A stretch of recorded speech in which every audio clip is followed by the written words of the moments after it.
There we go. Thank God mic works. Excellent. What up, Torak? How are you? Welcome back to the stream. I fucking needed to fix my stream audio, which was dumb. It's that stupid whatchamacallit, that update shite fucked me up.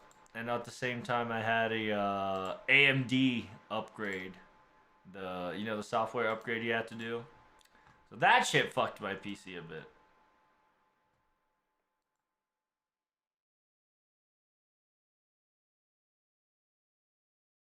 So it took a while, but we back once motherfucking again.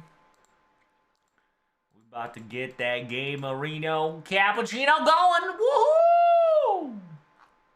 I'll be right back. I say I'll be right back, but I'm not really going to be back. I'm gonna be focusing on typing a lot of shit. So if I do go quiet, well, let's just say things have gotten a little spooky.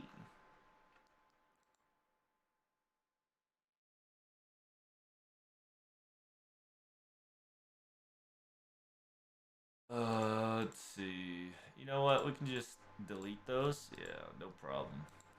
In. Type it in Discord. Type it in Twitch. Type it in Twitter. Type it in Facebook. Yes, sir. Since fucking gotta do that. Gotta do that.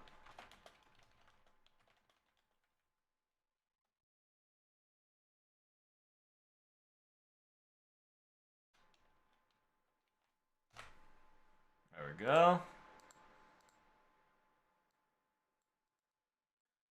I can't. Oh, I fucking. You know what? I fucked up, but that's okay. We got this thing done. And then we gotta get these things going, and then after that's all going, we should be good to go. Is my phone needs charging? I do. Fuck. Alright. Things gonna be a little wild.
Alright, hey, what up Clear, what up Tarek, what up Brave, what up everybody? I hope you guys are jamming goody good goods.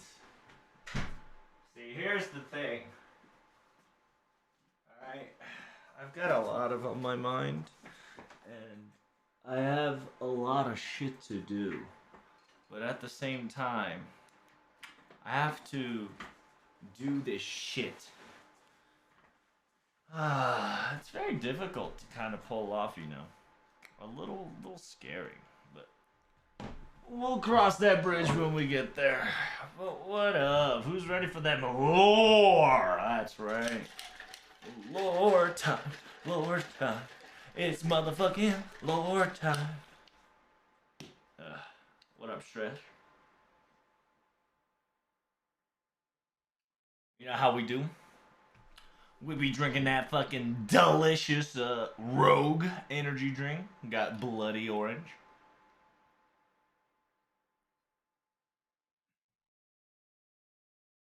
It's Thursday, so it's lore time. What up, guys? Hope you're doing swell. Hope you're feeling better. Is this shit charged? It is. Nice. So how's everybody doing there?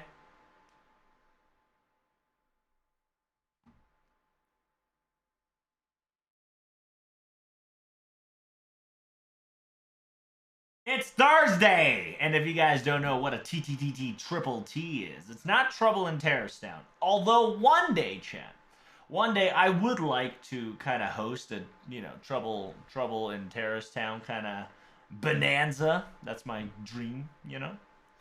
But for now, it'll be called Troubs Theory Thursday. That's where all the FGO lores gets unwinded and open and cracked in theories and whatnot. Glad you're enjoying the jams, Gallios. Hope you're doing swell. Assuming that you can now jam to your content. Tired as heck. A lot of phone calls to take care of. Ooh, what happened? Work just beating you up, huh? Hey! Don't you worry. I'm here to help. Get all those phone calls out of your ear holes and put some lore on your mind. The only Triple T I know is Triple Tack Talent and Triple Tack Thrust from Yu-Gi-Oh! Oh, interesting. Fascinating. You know more TTT than I do, bruh.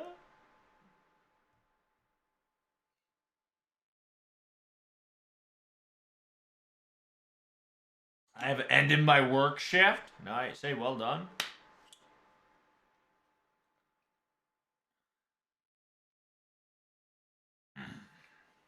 What up, Shadow?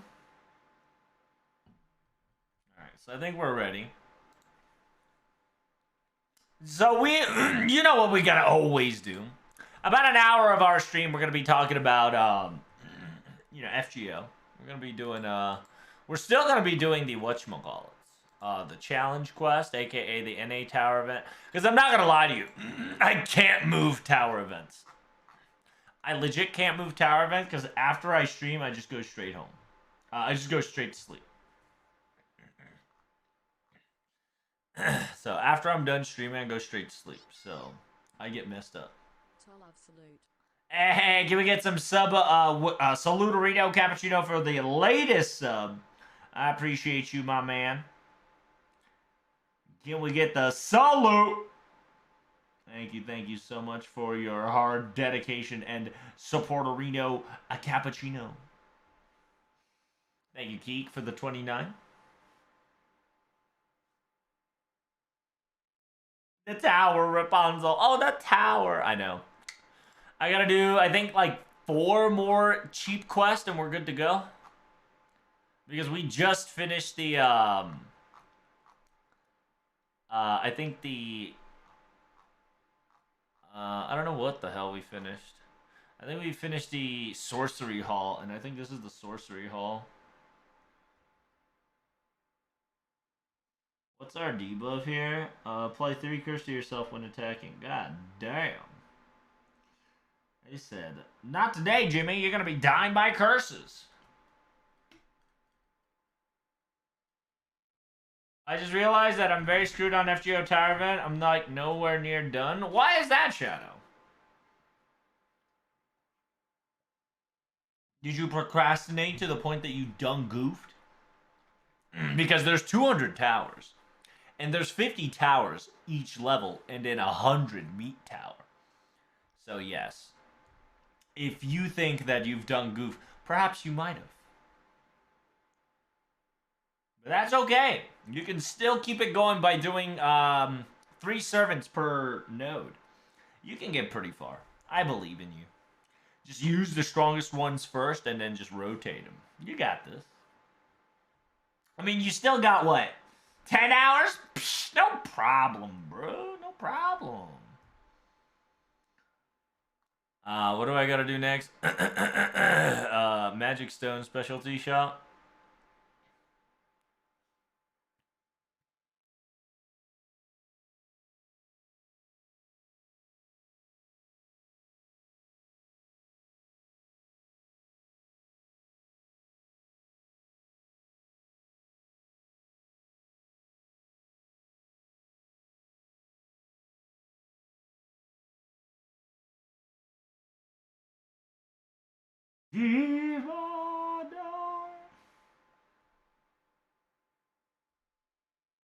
What is it? Berserkers only. Jesus Christ. What do these motherfuckers want me to do?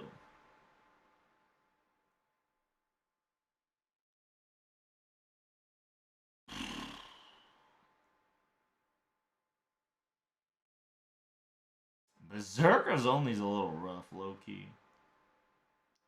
I don't know how thick they are.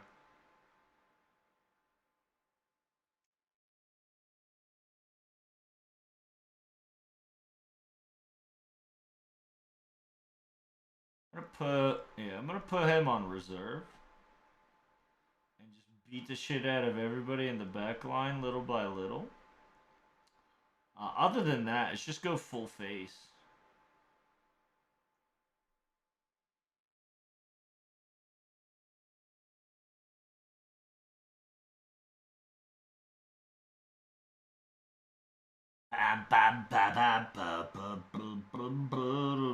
I don't know. I suppose I'll use her for a defensive tactic.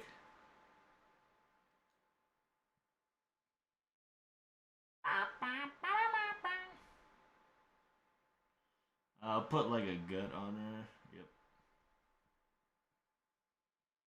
The reason why I put a gut on her is to make it be more survivable. I go on a walk? Oh, nice. Enjoy your walk, Panda. If you got pretty pictures, post it on Sparrow Chat for me. Show me what you find. Currently working the grind, analysis, airplane wings, but to be insect like street beam, noise, and entertainment. Hope you guys are solid Thursday. Damn right! Hope you enjoy yourself somehow, some way. But thanks for putting it in the background music. I hope you don't go too crazy. But hey, I appreciate that. Hope your job goes smoothly. 2 more days till Welfare Festival. Excited? Yes. Be quite excited. It is coming soon. I realize that I'm screwed. Like, I'm nowhere to be done. Oh, what up, Van Lord? Been a while. How you? I didn't know that there's 200. I thought it was just 100, so I was taking my slow time. Well, now's the time for you to climb 100 floors. It's time for you to flex your brain and open up the possibilities. Okay? I believe in you. Don't forget spaghetti on that. Oh, shit. I don't want to kill the magical buffer. Because apparently... Wait, what?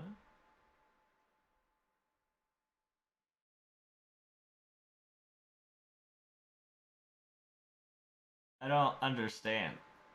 What am I supposed to do? Can I just go burr?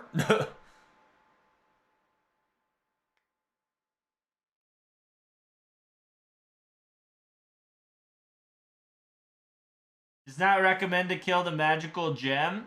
Oh, okay. Got it. Oh, Jesus.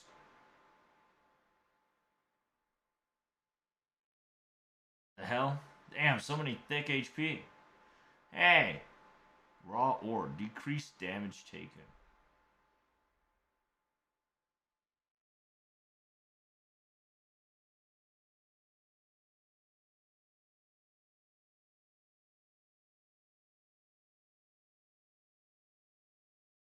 Yeah, so if I were to go, how much damage will I be doing? Is the defense up that thick? I guess. I mean, it cut the damage pretty in half. I mean, sure. Yeah, it is very different. Oh, there you go. So every time he moves, he cuts the defense off. That's intriguing. That's kind of annoying. Because I can't kill the gem buffer. Because if I want to have a fun time or easier time, I have to keep hardening.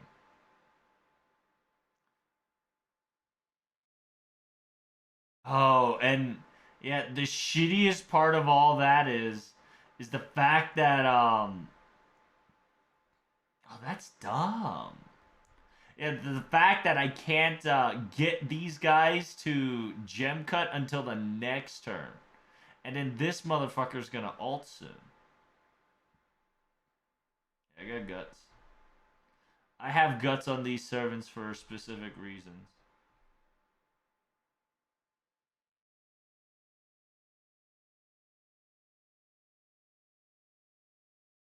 A, I gotta dodge. Can I overlap? Nice, I can overlap my shite now.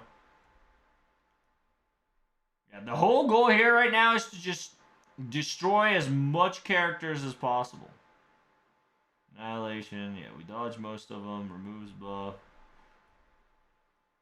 What the hell am I listening to? There we go. Ooh, a little spicy. My boy getting a brave chain action. I like that.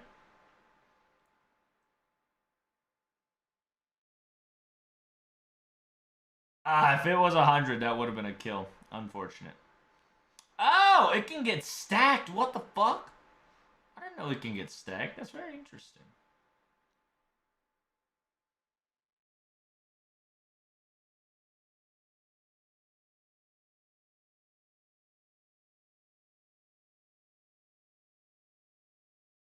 No, not bad. Alright, so far so good. As long as it doesn't pull any next level bullshit like it always does, we should be wieners. Hey, got the banana way, baby. Wanna be a kosher. Alright, we got this. Approximated working a full-time job burns so much energy where I'm questioning what's grinding in events.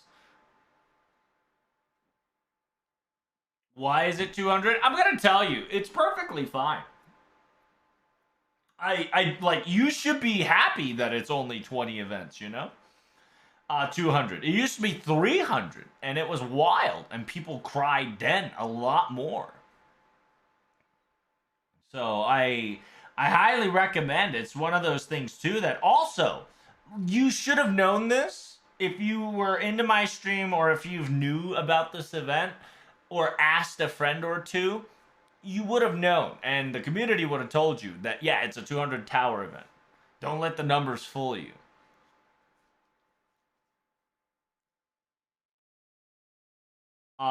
And yeah, like it's a 200 tower event, no problem. If you have enough rosters, you can get through this in a week. You had 2 weeks to do them, and I understand. Trust me, I'm doing, full-time job on top of live streaming 24/7, and trying to come up with YouTube content and fucking hurting myself because I just, fighting with myself. So I get your point. I got you, but If you would have technically did 15 towers a day, you would have been no problem, and I think you would have finished it with some spare. Doing this one, right? Like these type of extra question, I can understand to be a struggle, but it's not the hardest thing in the planet, so I'm not complaining. But then again, I played enough FGO, I know what I'm dealing with, all that good jazz, so it's not. What I say is not gonna say much because I've already expected this to come through. So all I can say is, hey, you got this. Don't discourage yourself just yet. You'll be surprised in a pressured environment. You might actually pop off more. But all I gotta tell you is, time's a ticking. You should start running. The mission was truly held to try to finish with 3 berserkers only. Quick question: how many go foes for each to 2K? I think it's 2K. Yeah, it should be 50 because it's 20 each. And if you 20 times 50, it's ow! 20 times 50 is about 1,000. Well, that's depression.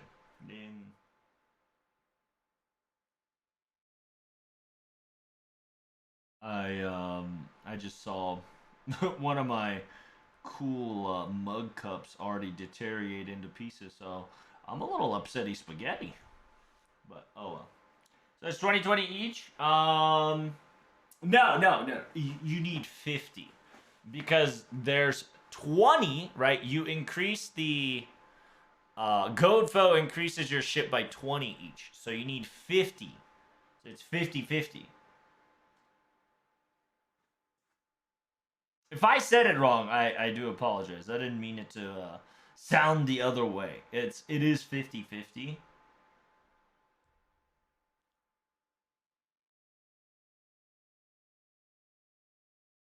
Yeah, Pat is correct on that. If you have full enough roster, you can finish it today. If you wanted to rush it, yeah, pretty much. Been running since this morning. Goal is to try to hopefully all the towers. I mean, yeah, I'm going to tell you if you don't. I mean, don't don't overstress yourself about it. A, it's not worth it. B, you got more to come later. So just do your best. Try to farm as much as you can, and if you can't do it, you can't do it, and move on to the next one. The next one's gonna be the hunting quest, so just look out for that. Oh my god, it's so super hot, chat. I'm on fire. Does Mel have any cleanse? I forgot. Oh god, I'm burning. Oh god. We're burning.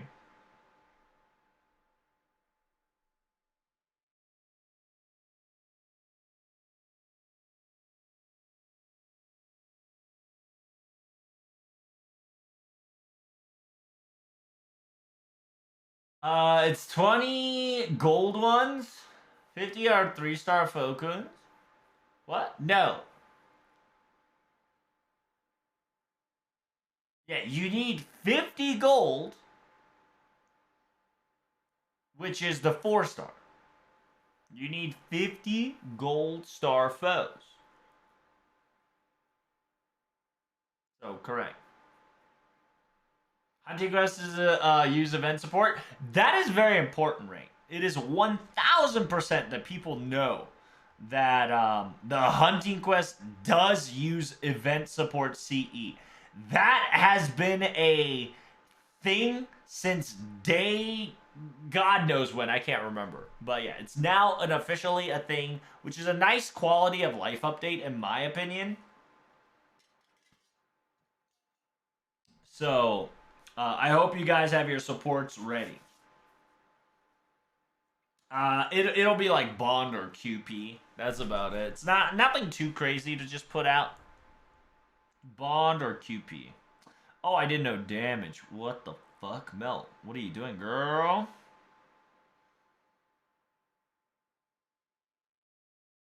What you doing, girl? Well, I legit did not collect enough to MP there. Kinda upsetty spaghetti, I ain't gonna lie. I'm kinda on fire. On fire. Alright.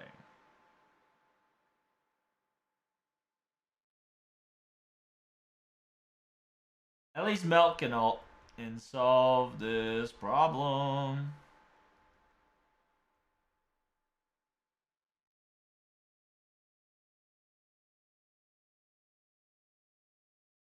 Mr. Shrub, explain theory. Ah, Vesture! Great stuff, great stuff. We're not gonna talk about theory just yet. You've came in at the super early time of the stream. You gotta understand everything has an order of operation, okay?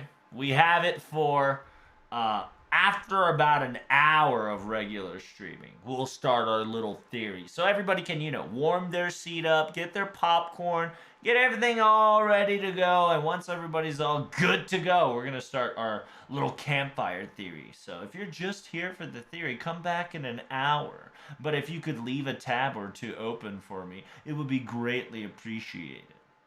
After all, leaving a tab open and even putting the 1% volume in the background helps the stream a lot. And that helps me. And I'll be able to, grow and be seen by many other people and more sponsorships and more cool opportunities to collab and etc. etc. So your views do matter and count. Is it just Sabers against Assassin on this one? Oofy. I see, I see. What to do, huh, cha? I think I'm almost done, so I shouldn't care too much. I should just go burr.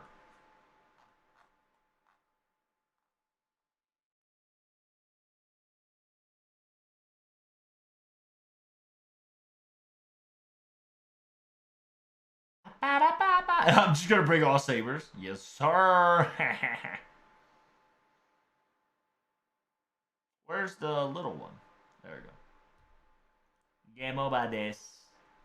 Alright, let me equip my third case scope. It's funny because Lily don't got a MP game, but that's okay. We'll just go burr.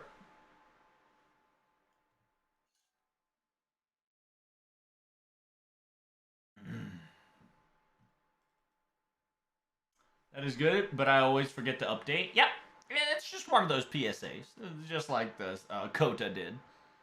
It can definitely go under the people's radar just because it's some simple stuff that you just happen to forget. Little oopsie. It happens sometimes.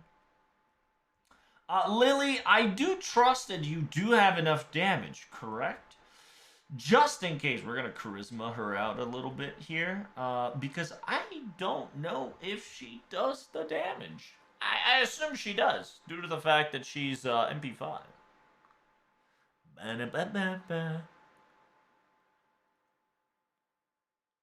Okay, excellent.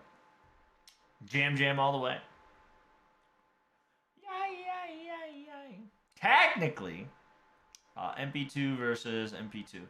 So, I don't know. Does Salter do more damage? Technically, no longer, due to the fact that she doesn't have a Dragon Core. Before Dragon Core, before Dragon Core, she used to do more damage. I think after Dragon Core, Artoria just skyrockets.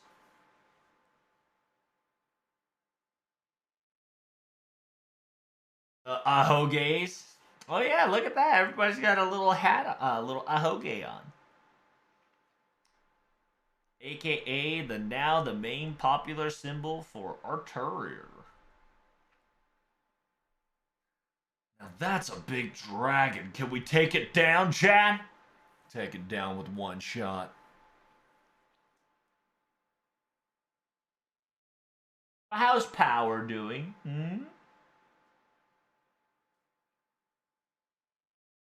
Oh, yep.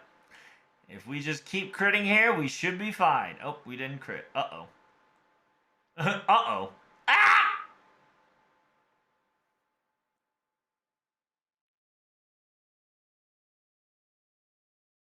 God.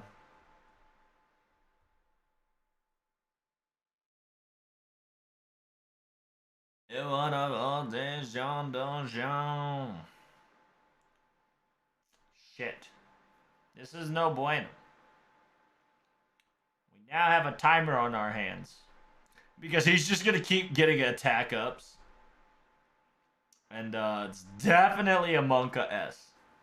So we want to auto attack and damage it as much as possible. Our time limit is about 3 turns, aka 2 turns.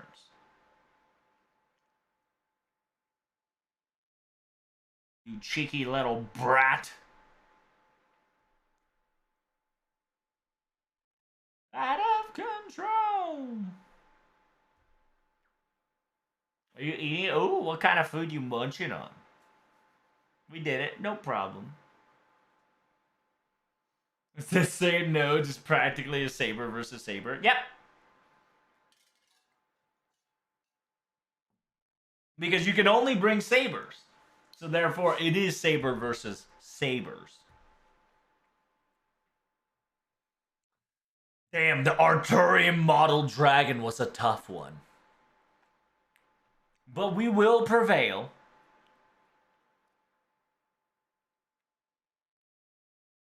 But I gotta go.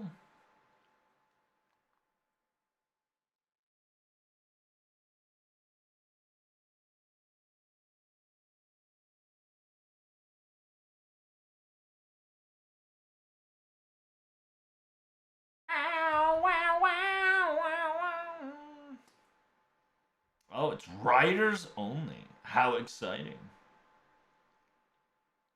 Na na na na na na na. Which one should we go for, chat? I think we want a loopage.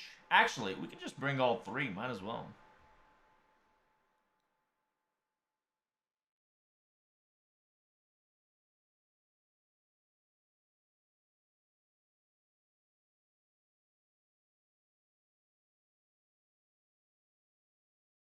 Does he have damage?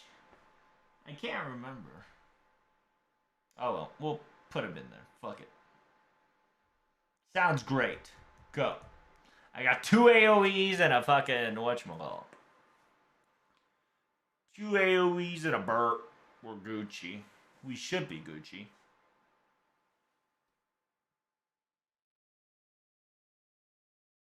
And as you already noticed, right? It just gets easier once you just keep going up, up, up. Boop. I don't think I need to use anything except these 2 right here. Yeah, we just gotta keep on. No, not cure all my fat fingies. Oh no. My fat fingers has caused destruction.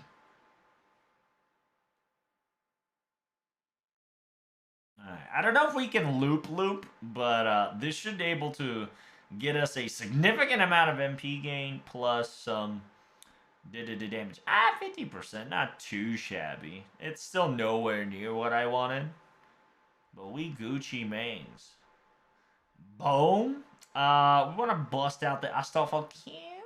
But before we do that, make sure we farm with a little Lalinchi here. Because little Da Vinci, she'll be able to MP next turn. Because, you know, arts collection.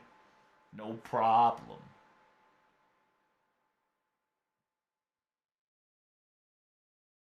Astolfo done it there. And then Da Vinci is available once more, which is fantastic. Ooh, Tiger Tank's got some defense up. What the hell is that?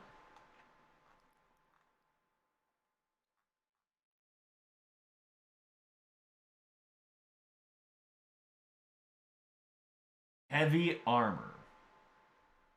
We're just gonna try to nerf him as possible. It doesn't seem like we can nerf him, but yeah, we're gonna use Nemo, Da Vinci. I don't think he's considered super giant, so I'm not. We'll try because that's over MP up right there. MP overcharge is always welcome, so we'll just try to Da Vinci it up. Because remember, Da Vinci also does damage up on our overcharge, so it doesn't matter which way we go. If we're going to loop, it's recommended we put Da Vinci in the back so she can recharge Nemo. Sadly, we're not in water. But we're about to go Baba Booey.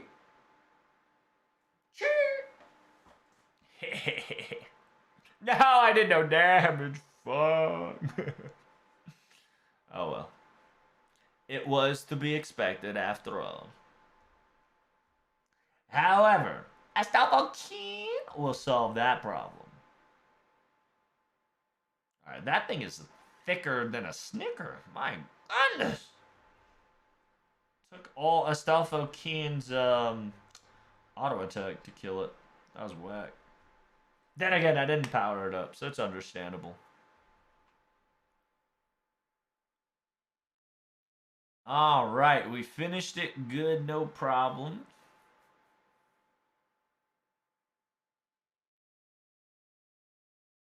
Ooh, I'm quite excited. Oh, I gotta do a challenge quest, don't I? Yeah. So what's the challenge quest again? The challenge quest, defeat Blackbeard? Oh, shit, dude. Fuck. Okay.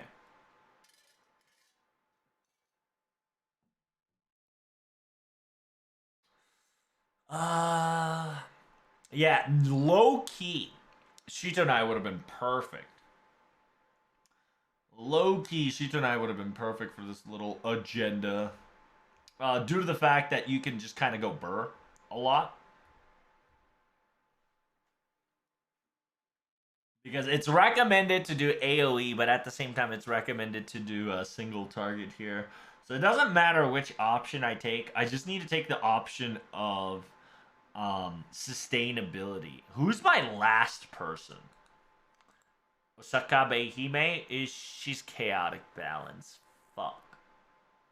My daughter can niche through. Not too shabby. What about the writer Teachy, aka my boy Blackbeard? Alright, chat, I need a song. Alright? I need a song to jam me up. I need a hype song. Give it to me, baby. Motivate me. La da da da da da da da. Da da da da.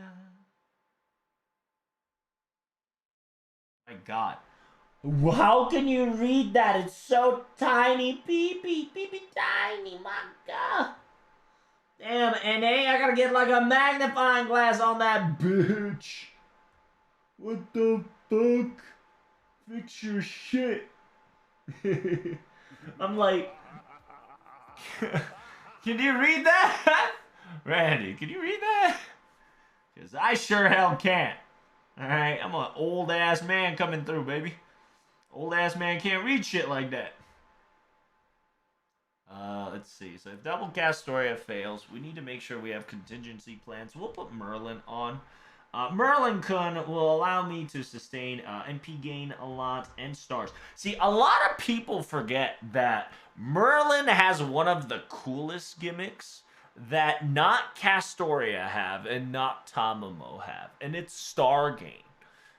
Castoria, while phenomenal, right? She is phenomenal in her own way, that she gives the solemn defense, or aka the anti-enchantment whatever garbage.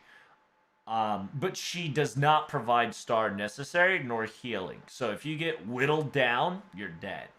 Tamamo, on the other hand, she gives straight healing, MP, and skill charge, which is great and all. But if you can't crit yourself back up to MP again, it's going to be difficult to charge your arts back up unless you have that arts comp system working. Merlin just allows you to do the same exact shit, except it's healing per turn, so it's not instantly straight up. But if you high MP will allow you to heal better. Overcharge allows you to get more stars, allow you to crit better, which allows you to MP better, which allows the fast rotation, and you can stab MP per turn. Low key, I think at this point, Merlin doesn't need a buff, but he definitely should have a Babylonia stat where he heals and then heals per turn. So he heals like, 1,000, or, scales through MP as well, like a flat healing. And then increase Tamamo's flat healing just a little bit more, and you're good to go. But technically, OG Merlin don't need anything. But that's just me being greedy, baby. What am I dealing with? I'm dealing with Tichi. I'm dealing with some assholes. And Osaka Behime. Troubs, you're gonna struggle, bro. GG easy. Oh yeah. Fucking GG easy your nutsack if you don't calm yourself. Ironically, this is a good one. Yeah, we'll just stick mom to it. Oh, not enough. Feels Batman. Oh, I know. We can use your boy. I wouldn't say he's our MVP. However, he does help out a lot. But alright, we don't use him. How's that? How about we just use MASH instead? How about we just use MASH? Is that what you want, game?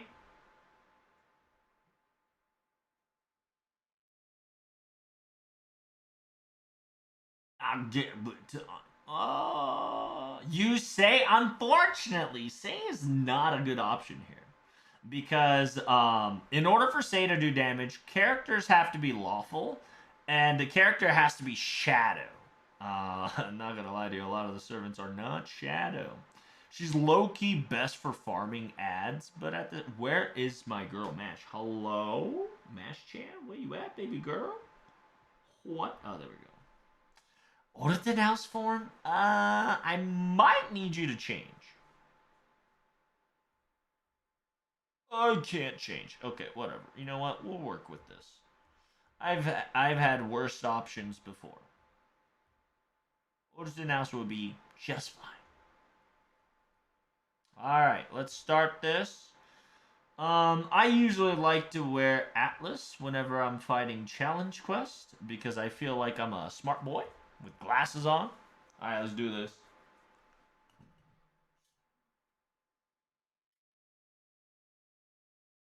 Troubs, Moon Cancer in this CE has invincibility unremovable.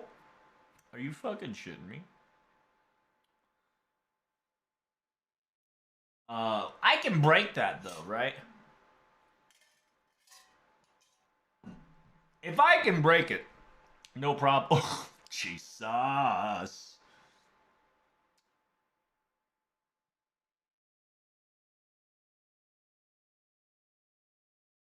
So low key, I just can't kill the doll. That's just it. If I don't kill the doll, technically he commits Sudoku little by little. But he does do fucking damage. And that is a bit problematic. I don't know if is that a permanent attack up? Ooh, I have to make a choice to deal with guts or permanently get his attack up.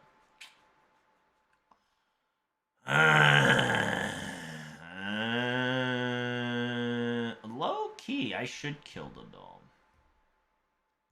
The reason why I'm gonna kill the doll is, yeah, I rather deal with guts than attack ups.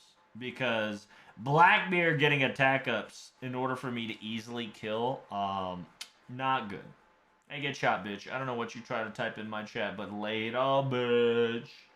You can't put links in my chat unless you're a sub or you are part of our community. Okay?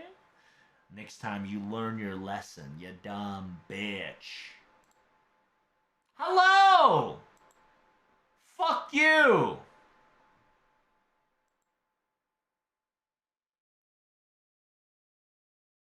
You're permanently banned. You don't go to my fucking stream and do that shit in my channel. Not today, Jimmy. I don't give a fuck how much you got. If that is our first encounter and you do that shit to me, man, I will excommunicado yo ass. Oh my god, Blackbeard is harassing my boy. Jesus, he's bullying him. We gotta protect Merlin. He knows the secret, the pee-pee. We can go, actually, what do I want to do. I want to kill him. So, yeah, we'll go like that. Boom. Merlin's not going to do damage. I just want it there so I can space out, so I can take out his guts. So it's auto attack, auto attack, auto attack. And they'll try to kill my... Oh my god, he is relentlessly going for my boy. Holy shit. Okay, so... duly noted. He is... I just... Alright. Boom, boom, and boom. It's to make sure that I keep protecting Merlin.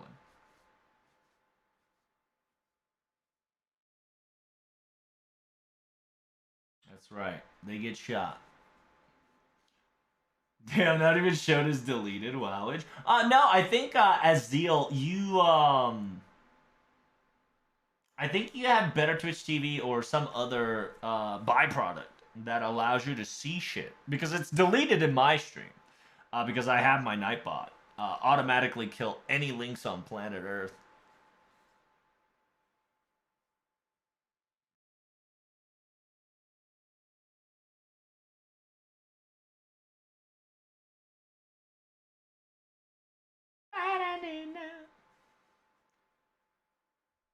Whoa.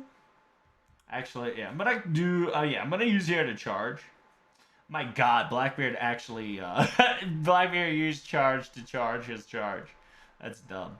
Oh well, that's okay. If we can shred it, no problem.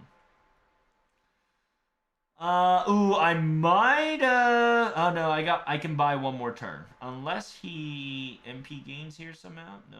Oh my god, please. Alright, so I'm gonna stop him from MP gaining here. And... I now have to pray for Merlin's safety. Which kinda blows, but it is what it is. Oh, I like how the guts is gonna be the last one get used up on the skill. Feels good, man. No problem. I mean, if we do lose Merlin, that's perfectly fine. He is a quote unquote.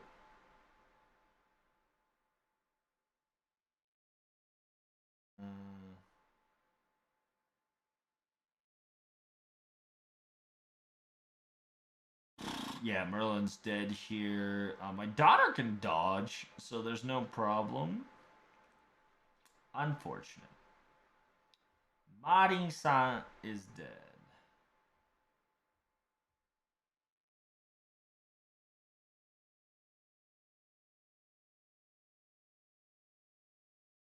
My chat might have glitched out then. Usually goes deleted by mod, then below Nightbot says don't post link and such. Oh, I see. My Nightbot says the power and no deleted chats are in between. Okay. It seems that my bot's doing fantastic work. Oh, it's unfortunate we couldn't kill whatchamacallit. It would have been cool if Castoria could have shred one guts, but that's no problem. So, unfortunately, this is where Merlin retires. That's okay. We've got more to come.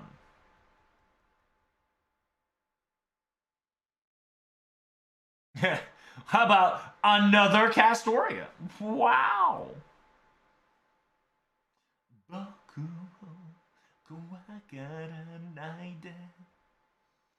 Alright, so watch this next level shit, okay? What I'm about to do is next level. I'm about to make him lose 3 charge in a single shite. So here's 1 charge, 2 charge, 3 charge, and my daughter's gonna charge up to about 50% if I crit. Nightbot be evolving. Dun dun dun. Dun dun dun. That's right. Nightbot has consumed ChatGPT. There's 1. There's a 2.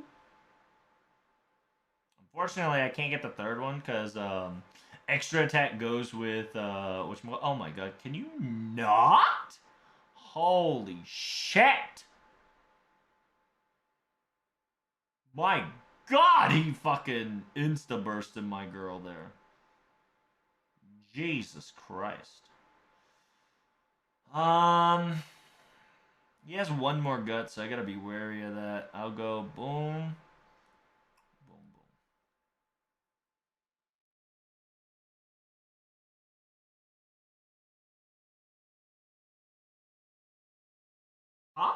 Wait. Did that not kill? Hold up.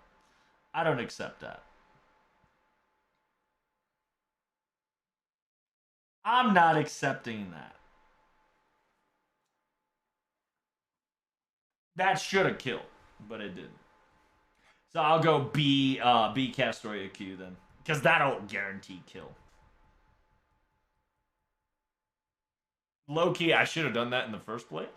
Because the skill gut is not a full gut. Last time I checked.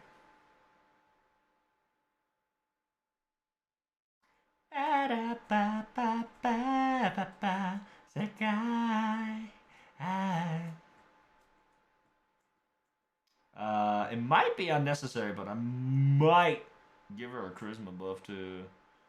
Oof. Yeah, fuck it. I'm not gonna risk it. I'm gonna do it. I'm gonna do it. Boom. Yep. 20k, 1 HP. Castoria finishes, no problem. Everybody's healing, but my Castoria in the right, who took like 98% of damage. And what do we got? I'm living here. Chance for what? Chance for invincibility. Ignore sure hit and low chance to reduce attack to 0. 10 left. So I'm going to be living with that garbage probabilities, huh? Rare enemy. What does the rare enemy do?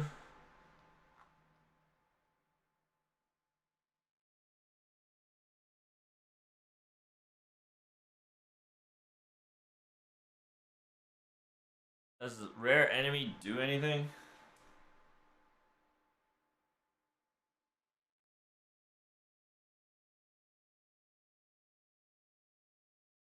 How are we looking for Junanko? She's lawful good, right? She won't do anything. Yeah.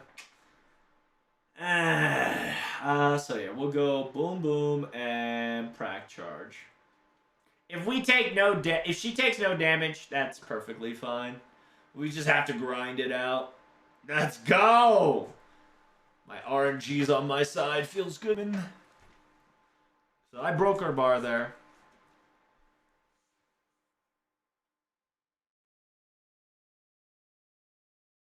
That's the power of my daughter MP5 112, baby. And then charge it back up to 74.9%. Oh, there's a Kamira. Scheiße. Whoa, evade, evade. You say fucking evade, but... Oh, no. Yeah, we'll put this one on her for safety's sake, because that Castoria works a lot. She's a hard worker. And then, is it a one-time evade, or is it... Oh, it is a one... No, it's a one-turn one-time evade, so... We'll go boom, boom, boom. We're just going to shred her invincibility as much as we can. It is RNG for her, so...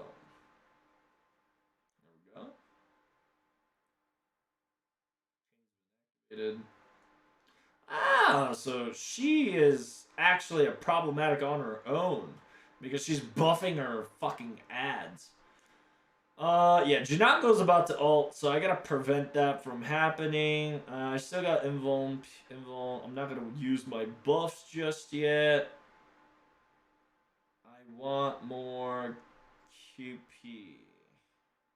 Nah, I want more MP.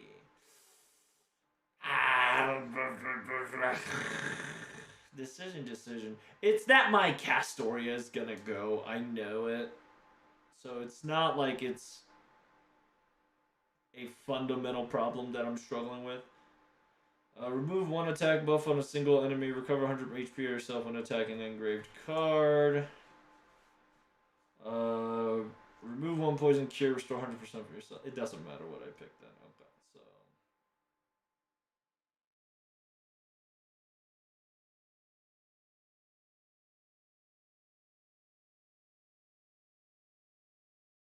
Hey, RNG's looking pretty good on my side, chat. Feels good. So Junanko's dead, no problem. Now we're just gonna work for these ads. Convincing roar kick.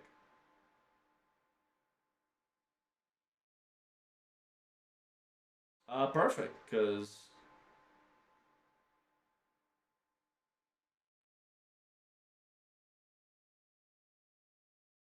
we're elevated. Yeah, it's 130 fucking enemy. I do not want to deal with that. So what we're gonna do is kill the strongest one out of existence. Now, I don't think I can kill it unless I crit a couple times, which I don't think is gonna happen. So I'm gonna have to whittle this thing down a lot. I know that Castoria is dead. That was a given factor. Yeah, and this thing's gonna definitely aim towards. Hey, Jack, you're just in time. I'm glad you could join us. I'm not gonna hesitate to ult here, because that rider will be the bane of our existence, and then I have to worry about the caster that's, fucking with us. My daughter can charge back. Okay, so Jack's gonna try. She's gonna fail, but yeah, that nullified the damage, which is great.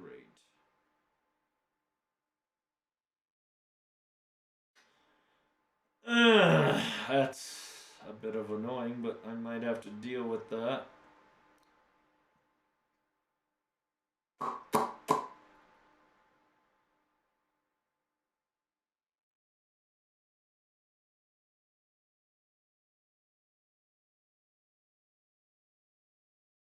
So who's the last wave? Osaka Behime, right? What am I doing?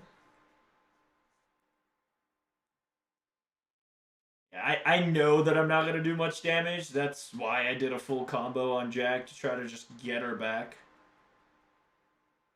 Yeah, she's just going to constantly take damage from her a lot. So I needed just a full comp of just damage loading. So essentially, I'll be able to do that.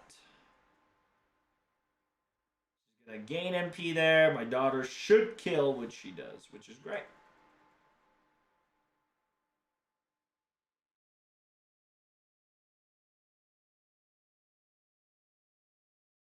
This is a bribe. Please look over it. Oh, okay. I do no damage. Well, extremely rare Dojins on the field. Increase attack up and apply invincibility. Okay.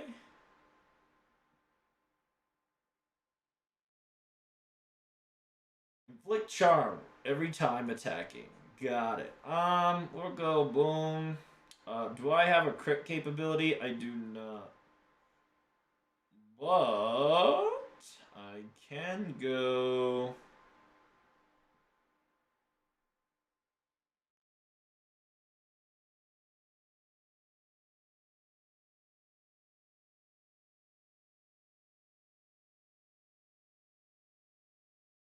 Yeah, I should be able to do it. I don't know if this will help.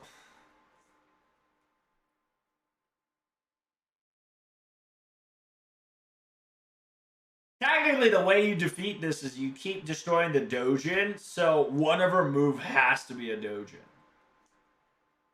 But with this shit right here, I have a capability of just booty blasting everything real quick. And if I crit, ooh, it would have been dirty if I critted there. You would have seen how fast my daughter would have killed this place.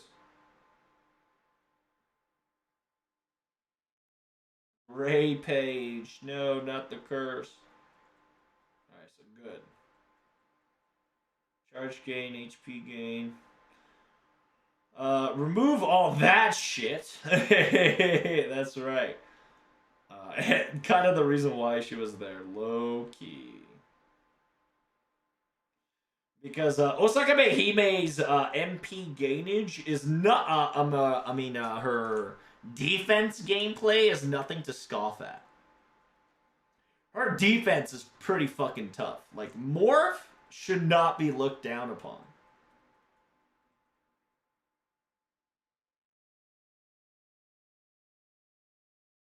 That.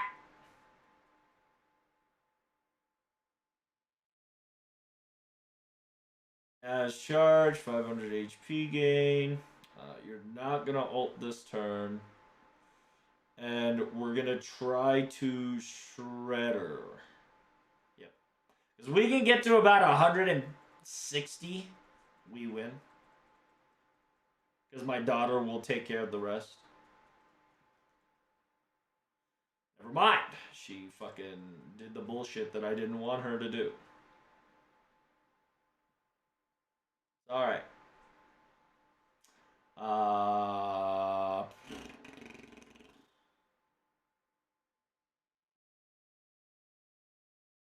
It's not enough.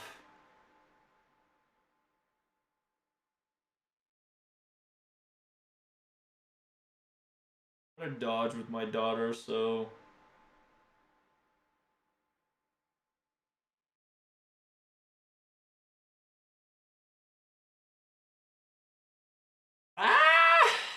That should kill. I'm pretty sure that should kill, but we'll find out. She's got morph, so most likely not. Even with a half a charge in, she does have morph, so there's a possibility I don't lethal at all.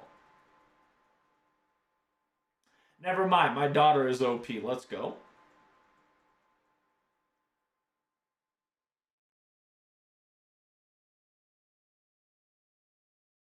Final phrase of the poem. Calm down, bitch. Can you not? Here, Mash. Read the poem for me, baby girl.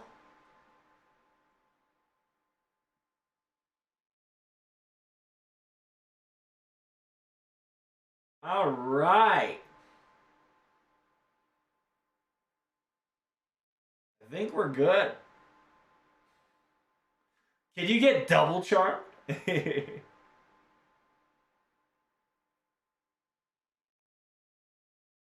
we're gonna go full attack here.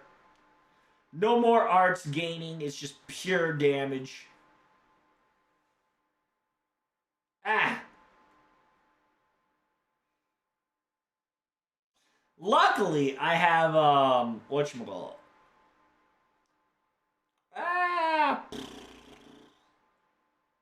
40% is on my daughter. So we're gonna do some little fiddling here. She's dead.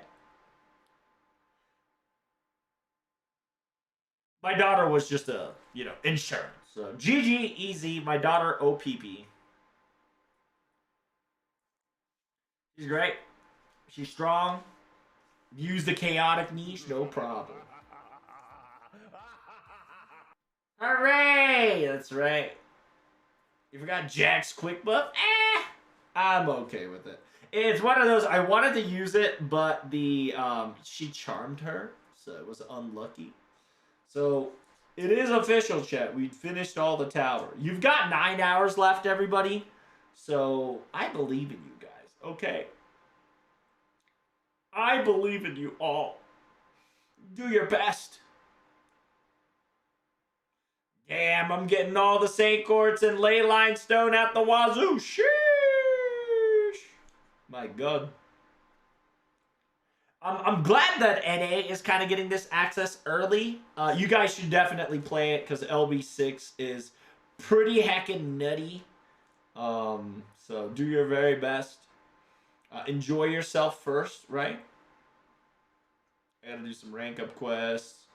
My weekly's done. My daily's done. Let's see. Hey, my daughter's got used. Thanks. Thanks for using me, doctor.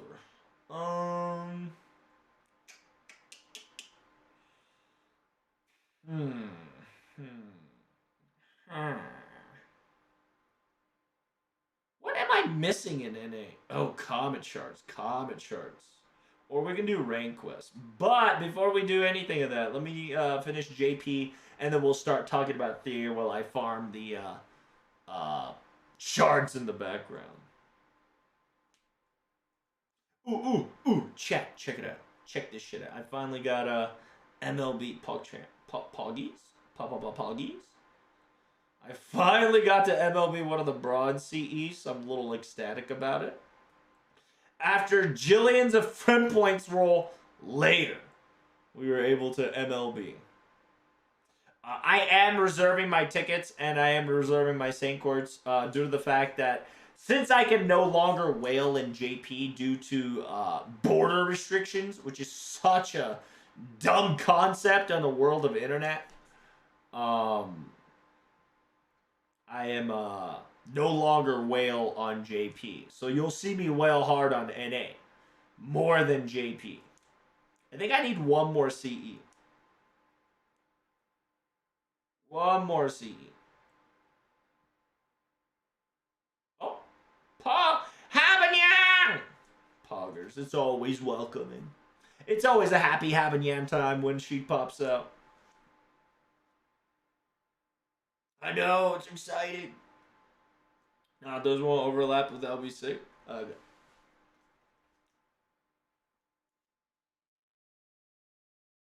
Didn't you say you technically still can fund JP, but you just don't want to go through the process? Pretty much. That's what I mean, right, Keek?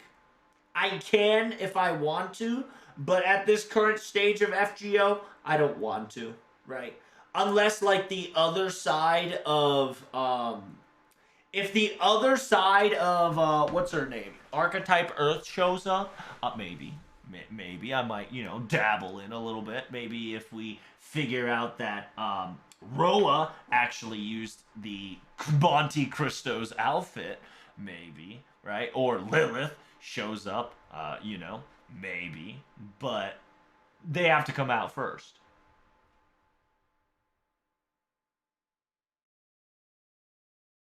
And before they extend Leyline Stone deadlines the moment LV6 drops, I mean, they should. Because I'm gonna tell you, for NA players, y'all gonna struggle.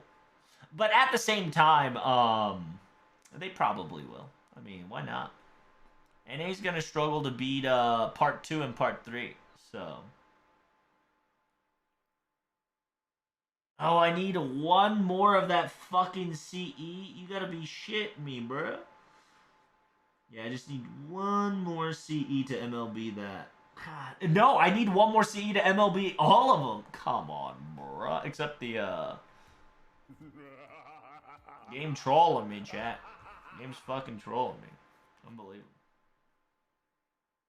They'll replenish for the new ones. Don't worry. Oh, I really want to fucking roll, but I shouldn't. My god, look at these banners. Look at these shills. My goodness. All the shills in the world, baby. Are we also talking about the thing that Arcade retweeted? Sure, we can talk about that. Let me get one more. Let me get one more event CE. Tell Lasangle to hurry up and cough up the last 3-star CE, will ya? That's an event. Because Lasangle is trifling. Unbelievable. They're manipulating my balls in ways that I do not allow. Unacceptable. Oh, no. I don't need the old man CE. I did say an event CE, but I didn't need the old man CE. No, not like this. Okuni banner tomorrow? Dude, I'm there for you, Avalon. That might be the only time I'll probably throw my 30 Sankwards. Or if Okuni doesn't come out in this banner, that means that she might come out in Ordeal Call. So I'm kind of like poggers, but I do hope her banner does come out soon. I agree. Oh my god, that's not the event CE that I need. Out of like the 2 event CE that I'm praying for, 2 of the event CE I didn't need came out. Now it's 3 event CE that I'm praying, and I bet I'm not gonna get the right one. I just need one more CE to MLB. Just all I'm asking is one more MLBable CE. Because if I can increase my bronze drop rate by 4, game's over.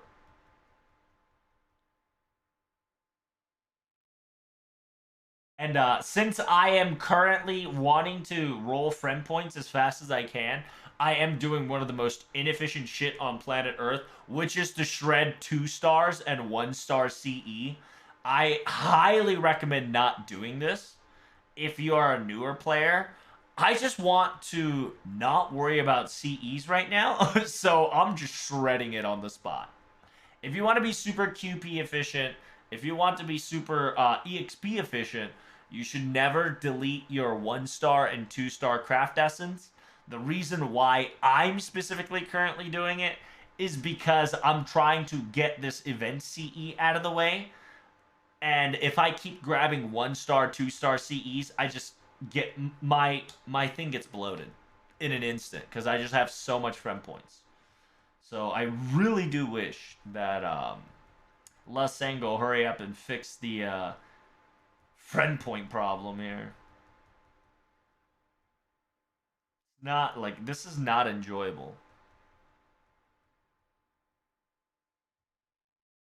It's tedious, it's frustrating, and I'm not getting a CE anymore.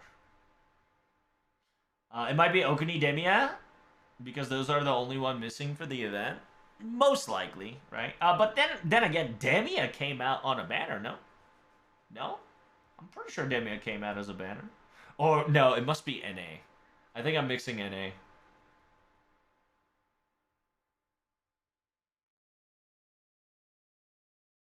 Because technically NA did have whatchamacallit. NA did have the banner.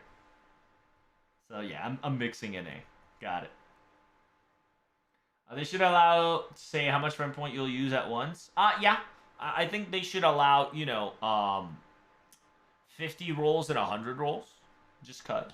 But it is what it is. And they had the Demia on that countdown campaign, though. It's pretty poggers. Yeah, so if you guys don't know, Demia, to this day, is the most powerful single target archer in the game. And, not to mention, he is arts, right? He's very good. If you MP5 him, he's very powerful. If you just burst, like, he is the most powerful without niche. With niche, he'll probably lose to some, but he still goes strong. I highly recommend rolling for him if you want pure raw damage. But he also ignores defense, which is great. Kind of the reason why he does big dick damage. Yes! All right, finally, after 5 million years, chat. Ooh, they even got it on the CE that I low-key wanted. Because the CE here, chat, this allows me to... The reason why I like this CE is because it's all attack. Because it's all attack. It's all attack. It gives me... Simultaneously, it's a buster up, so this works well with Oberon. And it's a sure hit, so if Jason tries to be dumb and hits me with the one-time dodge, I'm going to slap across the head with Demia. Not Demia. With Oberon. So, perfect. So I can swap... no, excuse me. I can swap this CE to this CE. Move this CE to this CE. Perfect, because right now I have 3 silver, 4 bronze. I'm not caring about gold anymore, because I only need to farm like 400 gold. Not necessary at all. He's also got 30% battery now, which is crazy. That was not necessary at all for Demia to have. Low key, let's be honest. Demia did not need that shit. But that just makes him more enticing than ever now. So I agree. Oh, is that Yarusei? It was. Because remember, on JP, I have my Berserker Say MP5. On NA, I have Archer Say MP5. Hello, Char. Troubs, after CBC in Japan, we technically get a dead week. What about Hunting Quest or straight up pre-collab campaign? From the patterns that they've shown us from before, right? From the patterns that they've shown us from before, most likely the case it'll be the pre-banner campaign. However, Brave, you're missing about one thing. Tomorrow is April Fool's for JP, right? Tomorrow is April Fool's for JP. So, understand that we're gonna get an April Fool's event. There is an April Fool gimmick, right? So don't forget about the April Fool's gimmick. I don't know if they're gonna do that one day exclusive shit. Now that they're a corporate company and Aniplex will try to, siphon every single money off of FGO, right? Kids. I genuinely think that they're going to create a specific event that will make it so that it'll last about a week. So that's 1 week gone, right? And then they'll either give us a lotto, hunting quest, strengthening, interlude, or announcement to ordeal call, or some shit like that. And on top of that, pre-banner, pre-collab campaign, right? That's gonna be it. That's the best case scenario. Okay. That the sad part is that's the best case scenario. The actual case scenario might actually be just them giving us a pre-celebratory banner, and that's it. They'll drown you with banners, just like they're doing it now. Dibby had a problem with MP game without crits, so 30% is understandable. I mean, I suppose, but like, you should know that if you're using Demia. So, making him into a brain dead all runner, specifically for a character like him, is not professional like him, but it is what it is. We already know that Lysenko is just looking for money, so it doesn't matter. Like, they're not even hiding that shit anymore, so I'm not hiding the fact that they're just a money-grubbing bastards. Advanced Quest on April 9th? It'll be... Advanced Quest is either tomorrow or... Yeah, Advanced Quest is either going to be tomorrow or on Sunday. Weird thing enough, right? Azazel and anybody that's listening right now, is that now Lysenko's pattern is Friday execution, Monday announcement. Which is weird because technically, if you announce on Friday on FGO radio, that would make it hype and that would make people listen to the radio more, right? Which I don't fucking understand why they don't keep doing that. At the same time, they like to do their announcements on Sunday, Mondays, because that's the early month of the day, right? It's funny because you can clearly see that's such a corporate setup, because Sunday is technically the first day of the week in corporate land. Yeah, so corporate slash union slash whatever land, right? Sunday is the real Monday. So that the fact that FGO is starting to give their news on a Sunday clearly states that, yeah, they're definitely starting to, go towards this corporatization shite.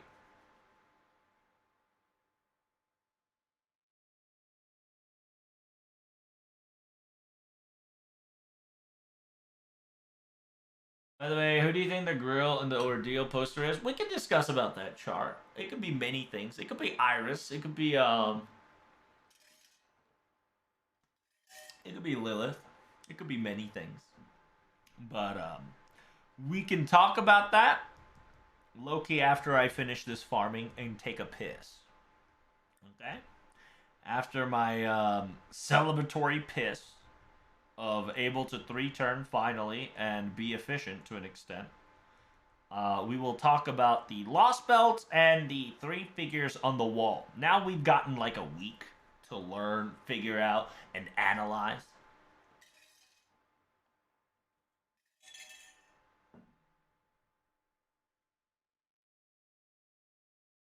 What if it's actually Azia Daka? It could.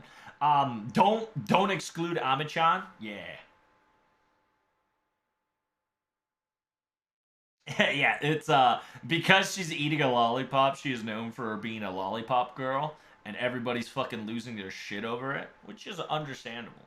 We haven't had that type of character in a while in FGO, so it's really nice to kind of have it back.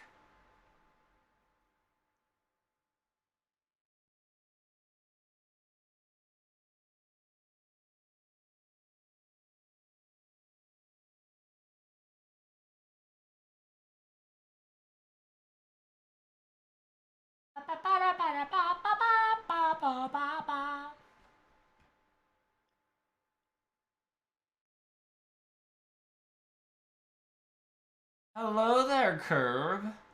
Welcome. You don't have to at me every time you want to say hello, my friend. You can just say hello.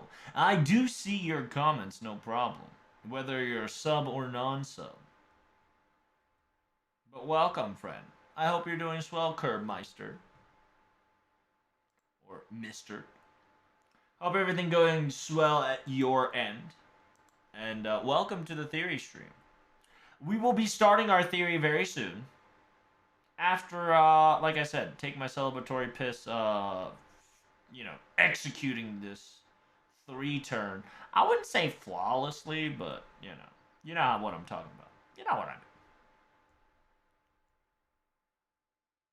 It's much fun doing it like that, low-key, because possible crit. Possible crit always makes me quaking. Oh shit, did I defense down on this dragon? Oh, never mind. It's dead. My Arash is OP, he's dead.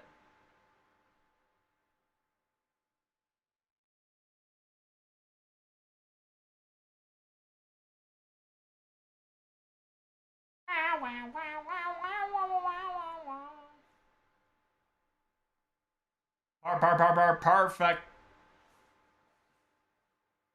Its name is Kirby. I suppose it is Kirby. I call him Curbs.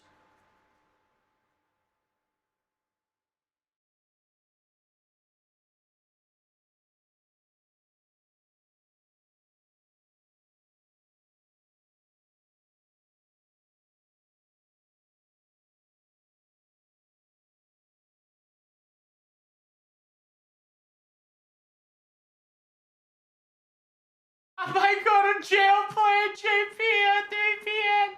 Listen, dude. I'm gonna tell you right now. Um, if it like, who gives a fuck about the internet bill? All right, because listen here.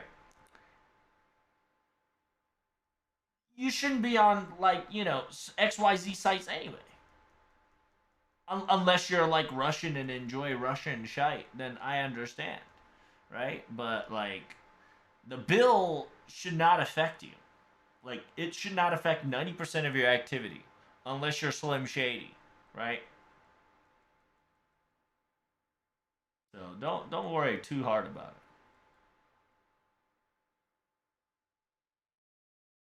it. It's like saying, "Hey, don't run in the fucking halls." Nobody's gonna stop you if you run in the fucking halls. You shouldn't, because it's dangerous. But I mean, let's be honest. Is the teacher gonna fucking run to get you? Right? Like, if you don't stop, doesn't fucking matter. Just don't worry about it. All right. Able to see all my data. I mean, let's be honest, Curbs. They already saw your data from the very get go. They probably see my data from the very get go. It don't matter.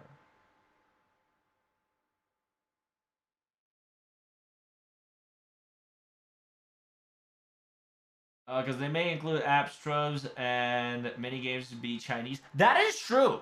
Damn, dude. All the Chinese game go bye bye, and that'll feel weird, man. And in a way, you'll kind of be like, "Oh, what's going on here?" Like, I don't know. It's so dumb. We're becoming once again isolationist in a like we're becoming a modern isolationist, which is dumb. We're regressing. We're regressing. All right, I'll be right back, and we'll start our little theory. It's time for that victory piss. BRB.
Alrighty, so I'm back, baby.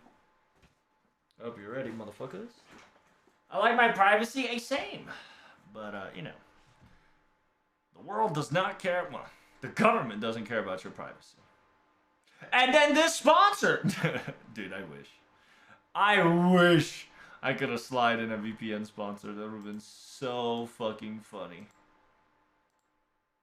One day, chat, one day, I'll get a sponsorship on a VPN service.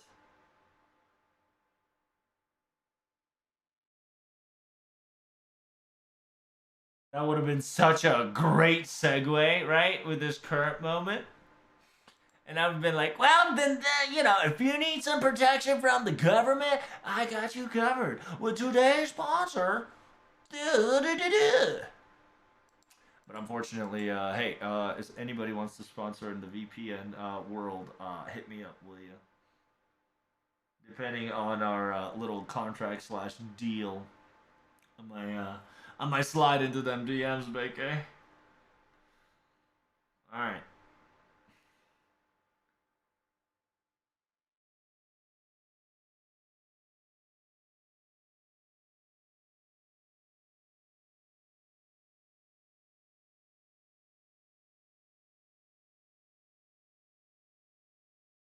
Let's start this, shall we? Now that we were talking about some silly shite, now back to FGO.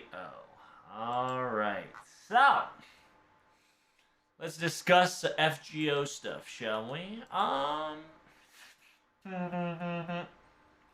Is this thing loaded? Oh, it did load. Nice, I like that. Let's see.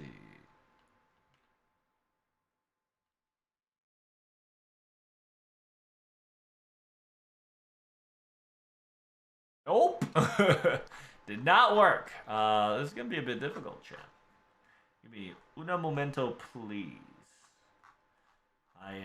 Actually, I don't have to look through here, I think, because I can low-key look through YouTube. Because from YouTube, I could get there no problem.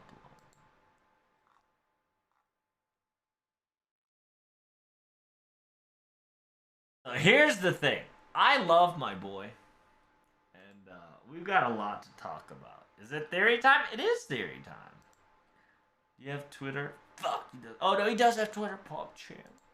Poggers my daughters. Nice.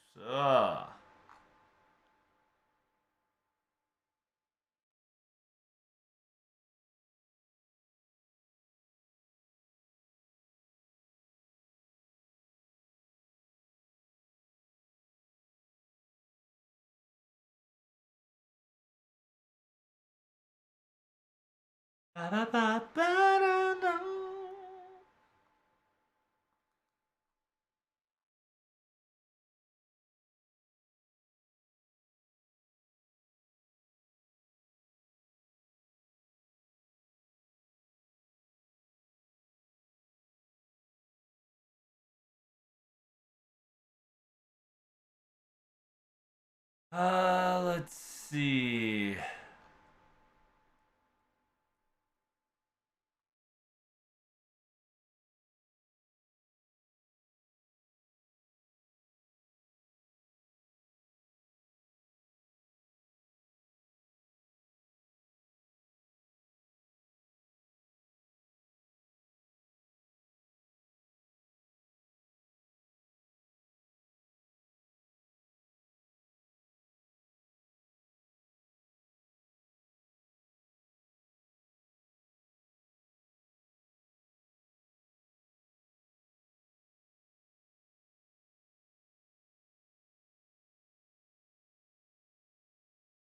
Okay, so there it is.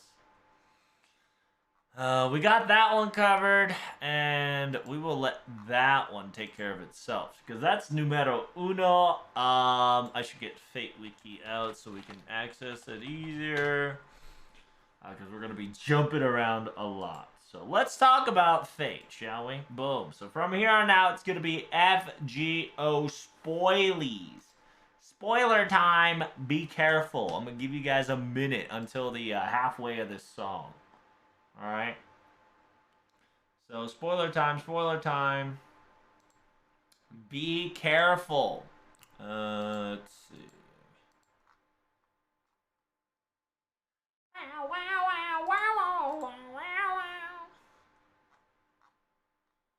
We got ourselves the Importante picture.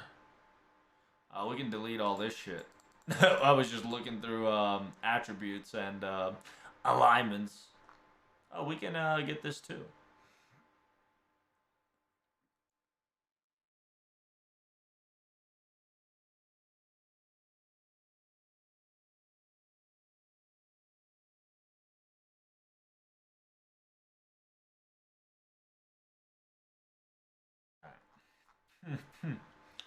Perfect. We got that one out. We got this one out.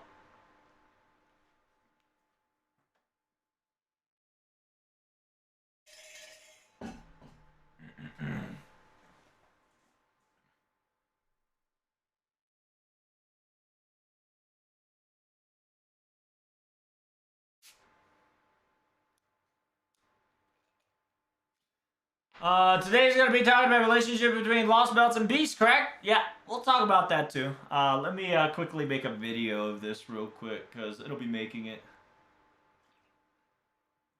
At least 20 words? Yeah, you can almost expect there's 20 chapters, or 20 sections of it, and each of the word represents this section, at least, right?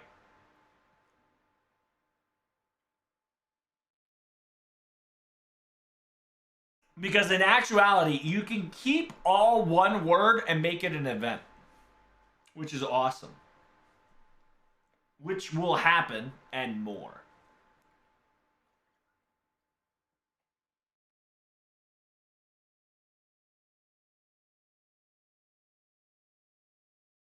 Alright, without further ado.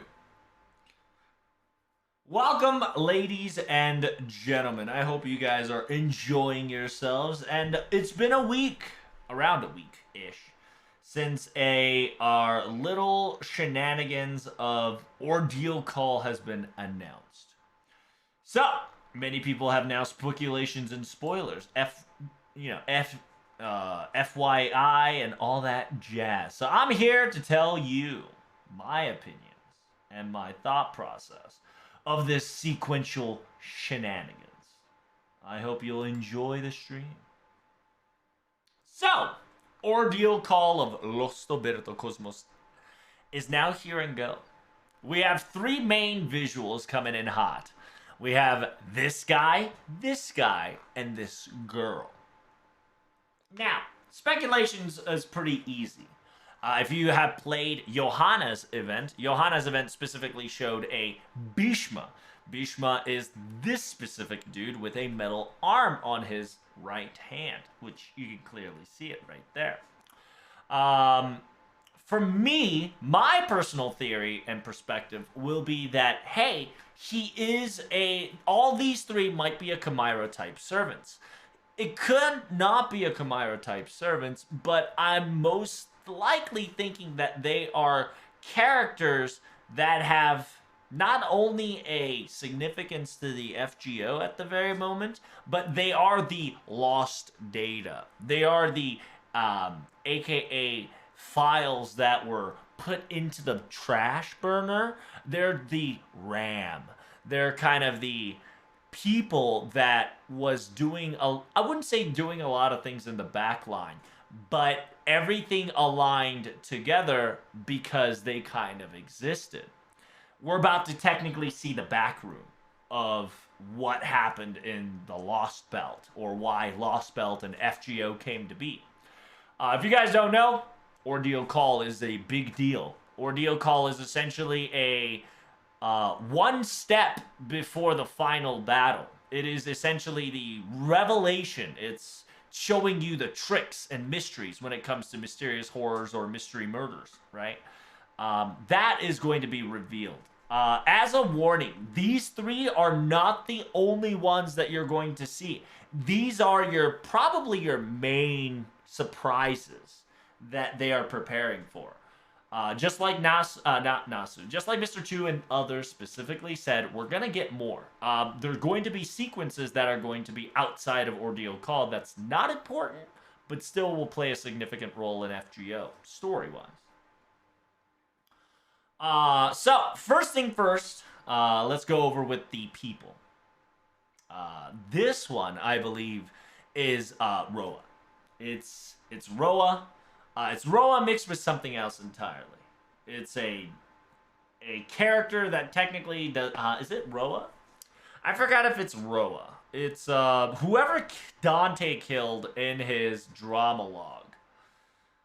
Because if you don't know, in 2005, there is a Dante's drama log exclusive that you could hear about it. And in that story of Monte Cristo, Dante actually got rid of Roa.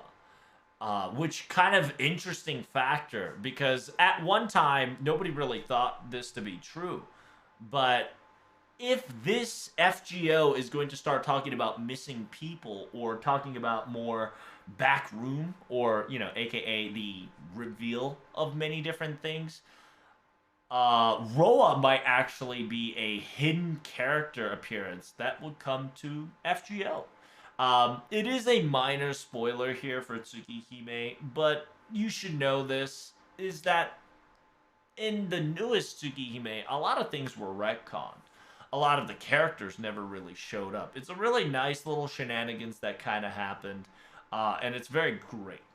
And the new Tsukihime definitely canonifies a lot of the timelines and facts and relations to the Type Moon world in general.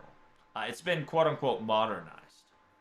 And one of the few question is that in Melty Blood, in certain locations, you do see Roa, but you don't see Roa in the place where it is necessary.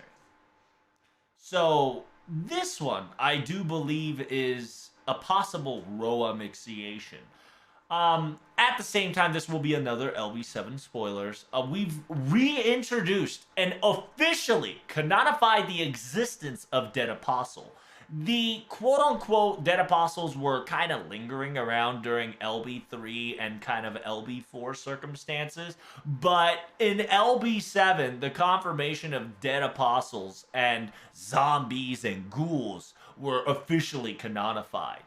Using these specific words means that a more likely, a higher variant, the higher species of Dead Apostles, which would be, I won't go too far, but will be available in FGO in later story. And what better than a quote-unquote Roa appearance that would also tie in with Melty Blood to an extent, have collabs and whatnot, etc., X, Y, and Z. Story-wise, I believe every single one of these servants will be a hybrid servant to an extent. All of them are a Chimera servants, high servants in a way. Because these kind of guys are the rejects that never made it out in the open but did everything in the shadows. These guys are the quote-unquote, in FNAF terms, like, right, the gloop, the clump, the mysterious glompage, the amalgamations that created when the cesspool of singularities and lost belts and a new world order was created. We'll talk about more the reason why I call, aka Ordeal call, a journey to the cesspool, or aka the junk file. But understand that these three will play a significant role in the FGO to date. I am very excited for it. If you guys want to know more, there will be more videos about it, so make sure you hit that subscribe button, and I'll see you all in the next video. Peace.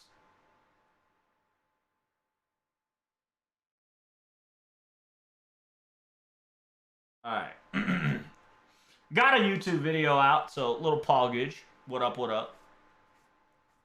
I don't think it's Roa, but it might be. I don't think it's all Roa, Char. Here's the thing, right? You know how Roa looks, right? You know how Roa looks. I don't have to worry about it now that I don't have to show you. This is original Roa. He has the red eye signature. At the same time, his attitude definitely looks like it, right? The hairstyle kind of has that similarity on top of it. Melty blood wise, he's a smug ass looking motherfucker. Notice his hand gesture, right? Roa's hand gesture is very specific and very strong. While it is not exactly the same, the formation of it is very familiar. And Roa is kind of a character that kind of got oofed in Dante's drama log, right? I don't know what happens exactly in Tsukihime, the Tsukihime remake, right? But as you can really see, he does some next level bullshit with Overlord, and overloading is very important. I don't know what he's gonna do, but if you don't know the Kabbalah, right? Uh, Kabbalah is gonna be an actual thing now because it's been now. Yeah, it's been now official. Ever since LB7, the Kabbalah sequence is given such a hint to the point that, yeah, like, you might actually learn more about the Jewish mysticism of the Kabbalah sequence. So I'm excited to learn more about it, which is great. And Roa is one of the few peoples that kind of, does some shenanigans. He does a lot of magecraft, pneumology. And pneumology will become numerology, excuse me. Which is going to be very interesting.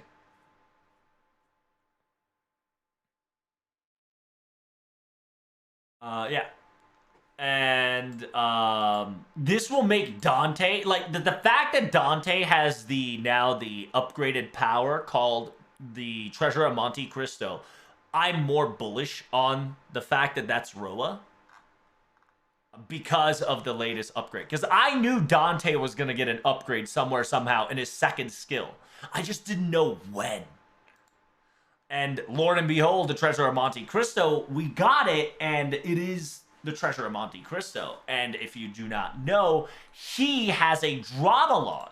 Dante specifically has a drama log with Roa. I don't know if you'll find it here, but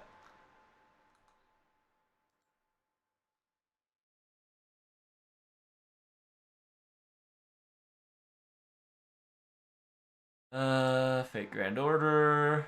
And then, yeah, it says Roma acting under the Taranta is a dead apostle, an antagonist, and strange, blah, blah, blah. Simultaneously, strange tales of the heroic spirit lore, the king of the cavern, Edmund Dantes.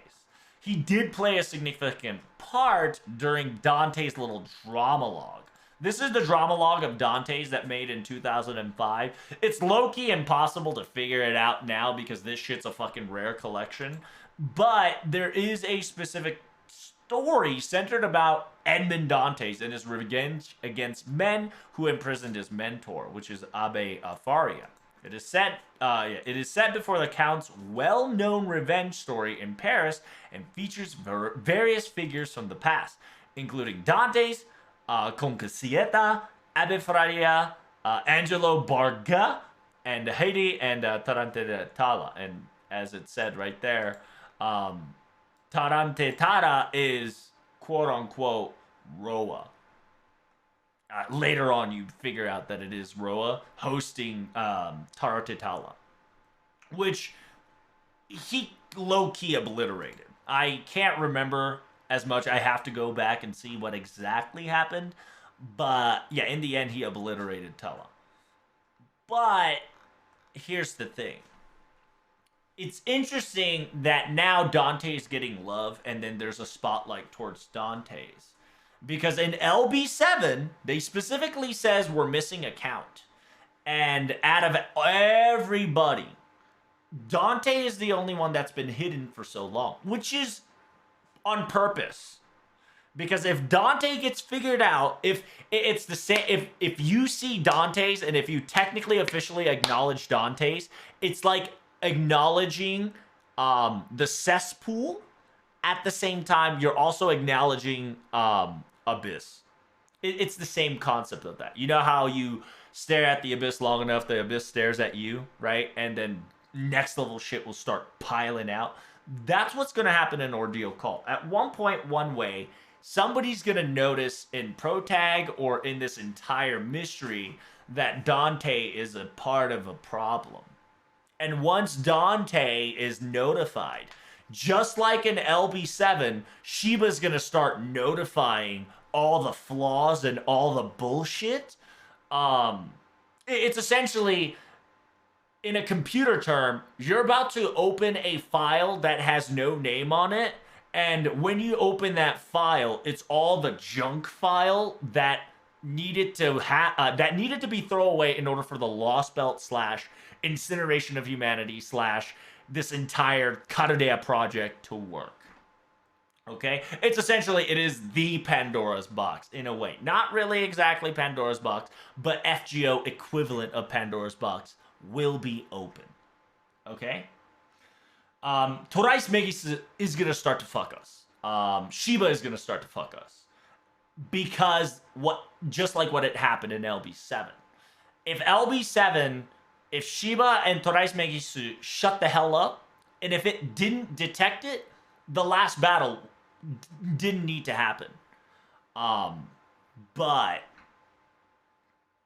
they did. And that was kind of like the foretold warning of what is to come now. And part of it is detecting Dante's. Because once Dante gets detected, like I said, it's like opening an empty file with no name and seeing like 20 million different file in the directory with no other name on it. And once you start clicking, you're in the rabbit hole.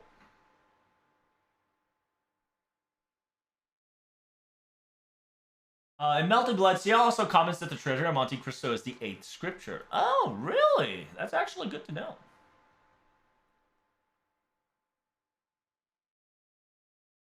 Right? And look how he's dressed, right? Look how he's dressed and look how this motherfucker kind of smokes, right? Very similar style. Not exactly, but very similar to an extent. He's definitely gotten more, modernized, but I do believe this could be Roa. Roa mixed with somebody else, which I don't know. It could actually be that at one point, one way, Roa was able to take care of Dante's, and aka Roa takes over Dante's. It could happen. You know how Roa works. With the right place, right time, Roa can low-key do anything. So yeah, to be perfectly honest, Roa could actually just take over Dante's body and start trying to fuck us. It could. Ort being servant was Ort's doing, but not Torais Megis? Correct. However, Torais Megis and Shiba detected it. And that's the very important part. Ort used our system against us, but Torais Megis and Shiba acknowledged it. That's the important part, Char, right? The fact that they've observed and acknowledged it, that is the only reason it needed for it to activate. And that's what I'm trying to tell you. 90% was Ort's doing, and I sincerely agree with you on that. But that last 10% was our fault, aka Torais Megis and Shiba. Because it's the same concept. What you can't see can't hurt you. And that's very powerful in the terms of tight moon. If you don't acknowledge it, that shit don't exist. It's the same concept of imaginary scramble, right? If you do not have a platform, you can't fucking contact with it. But because there was an imaginary platform, because somebody else built it for it, and because we also acknowledged it, we were able to contact it. And if we can contact it, it can fight back. That's the whole concept that I'm trying to let you know, right? Ort did the reverse engineering. Ort did, like I said, 90% of the work. By understanding that factor, that's the problem that we're going to occur on a I wouldn't say galactic level because technically we're now outside the existence of galactic. But that's what the problem we're going to start dealing with. Is that we're going to start observing shit that we shouldn't be observing and acknowledging it. So people that was low-key rejected by the humanity's wall that we are now rejected by is going to try to, I wouldn't say infect us, but try to use us as a ark of Noah, right? To get into humanity, to fuck up humanity. Which in technicality, it gets complicated because yes and no. Because in the very end, B7 is humanity of Karodea, which is essentially our humanity manifested. B7 is our humanity. And it's a very interesting concept, and it's a very difficult understanding. But essentially, what we are trying to protect will be our last wall, which is B7.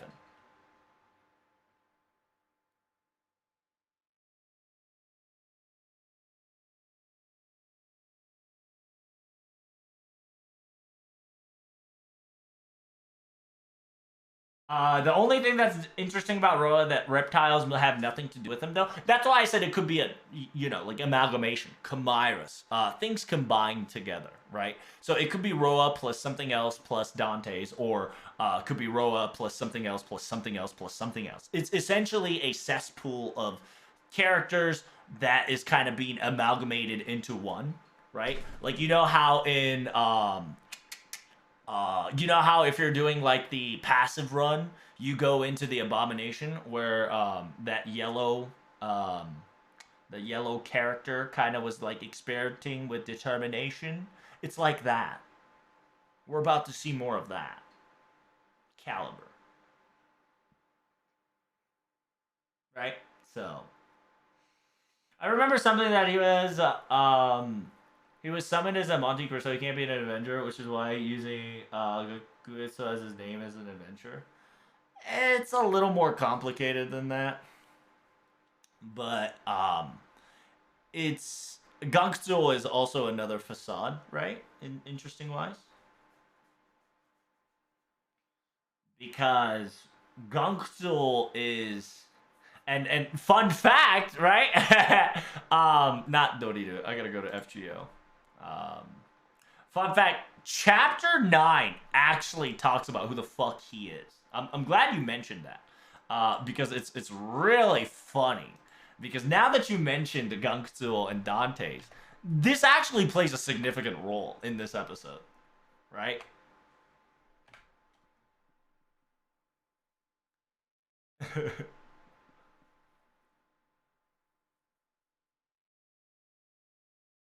And Fujiwara's like, huh? While Dante's like, like pray and, burn. Get your passion ready to fuck him up. I know you got the power to do so.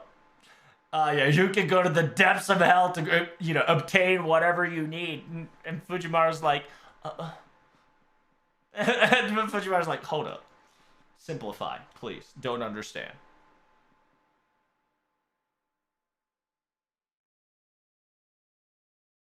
It's just like, I'm really sorry to tell you this every time, but can you can you explain it to me a little bit more simpler, please? And Dante's like, and Fujiwara's like, I know you said it with anticipation and excitement, but I just don't understand what you're saying. And then fucking you get to see a berserker in glasses, aka CEO Amazonas. Fucking just you failed your negotiation there because of your poor lack of communication. It's like I'm not Penn, I'm CEO of Amazonas. And then I like the fact that she busts out her hands like that. It's so good.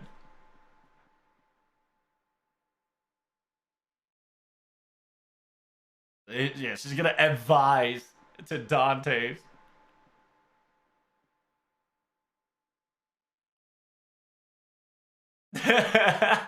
You say the result right off the bat. That's the global standard. It says by giving the answer to by giving a statement at the very first hand, you can you can eliminate their I like how Berserker just annihilates conversation. It'd be like, by just stating your fucking opinion, you don't care about the other people's opinion because you can eradicate it right off the bat. What do you wanted to say?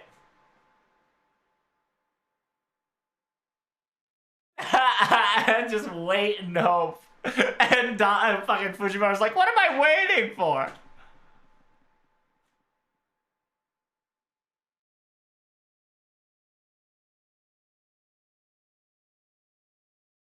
It says, I got you a slide ready for you because, you're a lot more worse than I thought. It's just like on a daily conversation, you gotta bring out a slide. Like she's doing PowerPoint.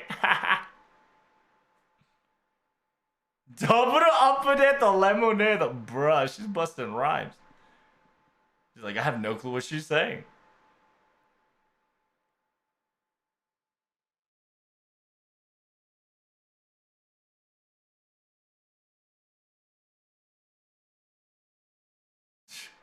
시미레使用した戦闘練習のご提案。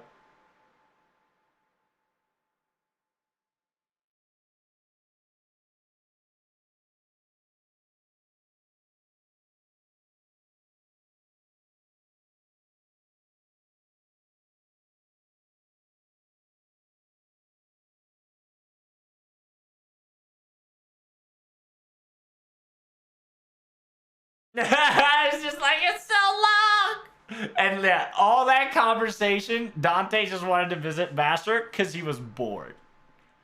And that's the end of the episode. Like, it's so fucking good. But at the same time, that's how complicated Dante is. He's not really complicated, but what he says is kind of batshit crazy. But he has meanings to it.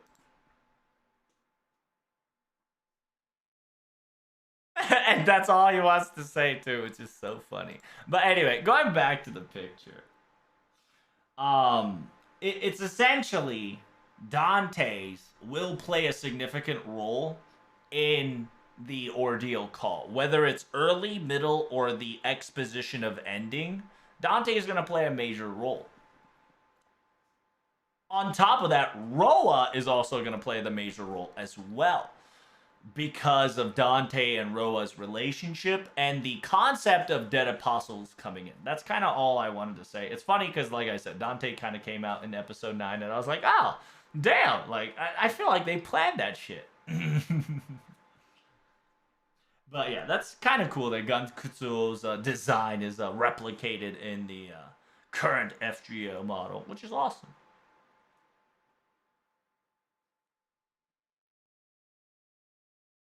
And in a way, you have to read K. I wouldn't say you have to read K and K, but his first introduction for Dante's is K and K.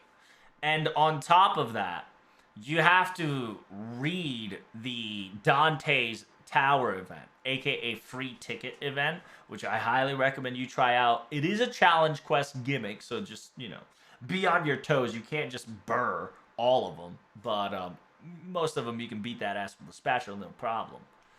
But yeah, if you're wanting to know more about Dante's, I recommend doing his tower event, and on top of that, reading his new interlude, allowing you to get the treasure of Monte Cristo. It's very important. Because in the interlude / strengthening, right, it really tells you what's up. And that's why Strange Fake is getting an adaptation? I mean, it could, right? Could. Because, yeah, another Strange Fake spoiler is that, yeah, your boy kind of does come into, Strange Fake. Is it Strange Fake? No, he doesn't come in Strange Fake, does he?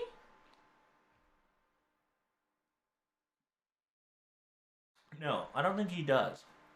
I can't remember. I know a dead apostle, quote unquote, comes into Strange Fake, but I don't think it's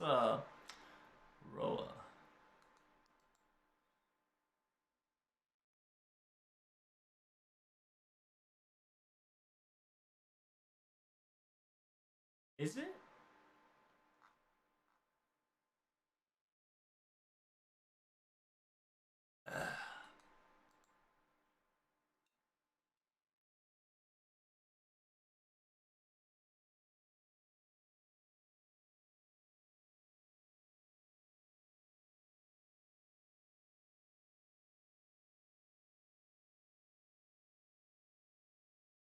No, I think I'm thinking of somebody else. Anyway.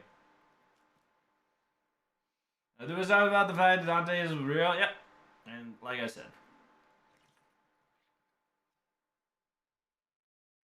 Alex Rumor mentioned him, as Char said. Okay. Perfect. Excellent. Excellent. That's good to know. Alright. Because I gotta catch up on fake. But anywho, that's kind of what we know for the Dante guy real quick, okay? Is it in the manga? I don't know. I gotta catch up. Because I got, I think the manga is like, what, 6 volumes in? Can't remember. Back to ball. Here, let's check it right here. No! I'm fucking with instead of strange fake.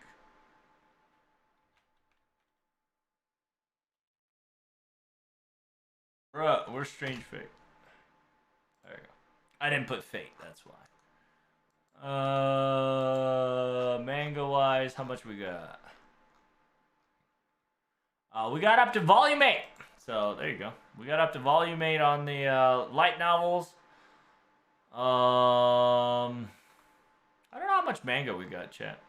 I'm pretty sure we got manga up till what, chapter fucking 6? I'm pretty sure manga is 6. Oh no, it's 5. Excuse me. I thought it was up to 6, but I was wrong. Maybe 6 is gonna come out soon. Pog Chan. Forevermore. God damn, Tight Moon has such a fucking outdated website gimmick. Holy shite.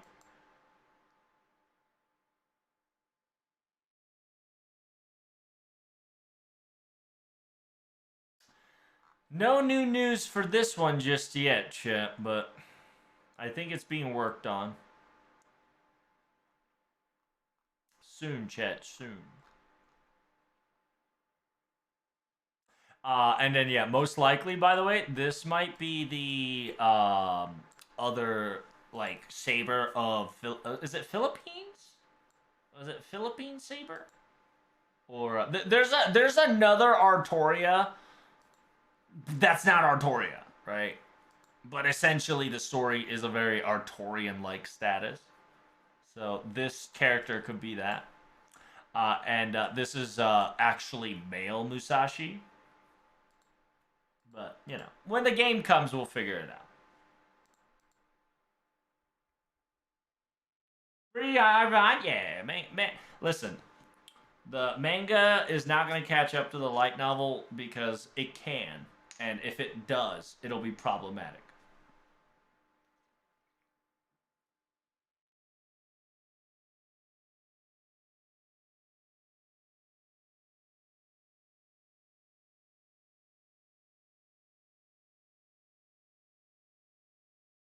Now, what's the deal with Bishima? Bishima, low key, we didn't know too much about him. It's just that we know basic of who Bishima is, right? And he's gonna play a role later because you know you clearly see these motherfuckers on standby, right? Bishima specifically says he couldn't manifest on his own, hence the Chimera, aka High Servant slash shit is in each of these characters because Bishima by himself, he was not able to manifest. He was not able to stand on his 2 feet in technicality. So whenever you fought him, you never saw the character sprite of him.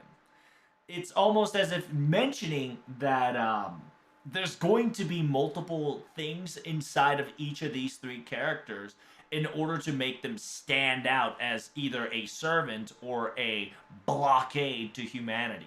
They're probably not going to be beasts, maybe one of them, but They're most likely going to be not threat to humanity, but rejected by humanity, more likely.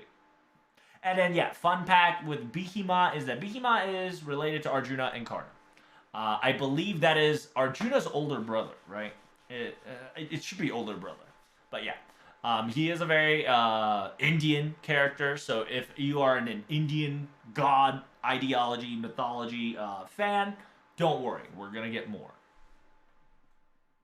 And that's kind of what we learned about Bhima. And unfortunately, that's like an interesting factor, right? That's like the only thing we know about him. Out of these two, right? Out of these two, he in technicality has the least amount of theories because we know who he is. But we don't know what he is. And that's the big thing, right? All we know is that for some odd reason, Bhima, who is a mace user, is a lancer. Bhima, who technically likes to, use mace and go balls deep in battle, kind of has a metallic arm. It's kind of a little weird for him to kind of have that ornament. But, like I said, it just kind of makes sense that he's a Chimera servant. And unfortunately, that's all we know about Bhima. Bhima is Bhima. We know that. He's a Lancer, but he's a mace user. During the Valentine event, he was not able to fully manifestate. That's why he was a gigantic ghost. And next time we meet him, we don't know if he will be our enemy or will be our opponent. As a reminder, this similar sequence kind of happened in last year's Valentine's Day, or aka, is it last year Valentine's Day? During the Spectacle, right? The Spectacle event, we saw Constantine. And Constantine was our ally, quote unquote, per se. But in 6.5, he was kind of our opponent. So understand that there's a possibility that they might be playing the Bhima might actually be our ally. Or they can do the classic way of saying, yeah, you saw a bad guy early, now you're going to see him later, and you get to know him. Right? That's about it for him, unfortunately. And then moving on to your favorite Ame-chan. Ame-chan, aka the lollipop girl, who looks like Elizabeth, Space Ishtar lookalike, and the snaky deaky, all that jazz. A lot of people are speculated that she is Lilith, and I agree with that. It's pretty good. Will we have any event before collab? Radiance, I don't know.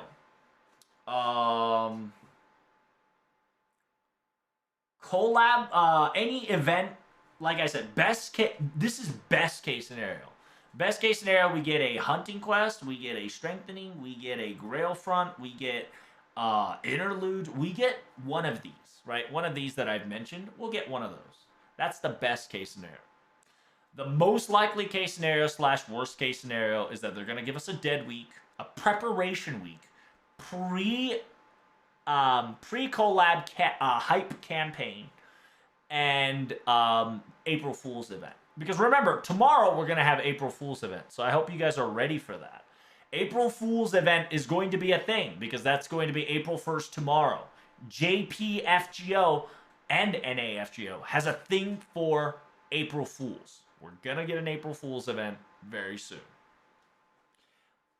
I wouldn't say we're going to get an event, but I'm pretty sure the April Fool's event will not last just a day, because it's not smart, it's not efficient, and it's not strategic to put the April Fool's event in a one-day exclusive. They'll probably do like a week long, at least. So be on a lookout for that.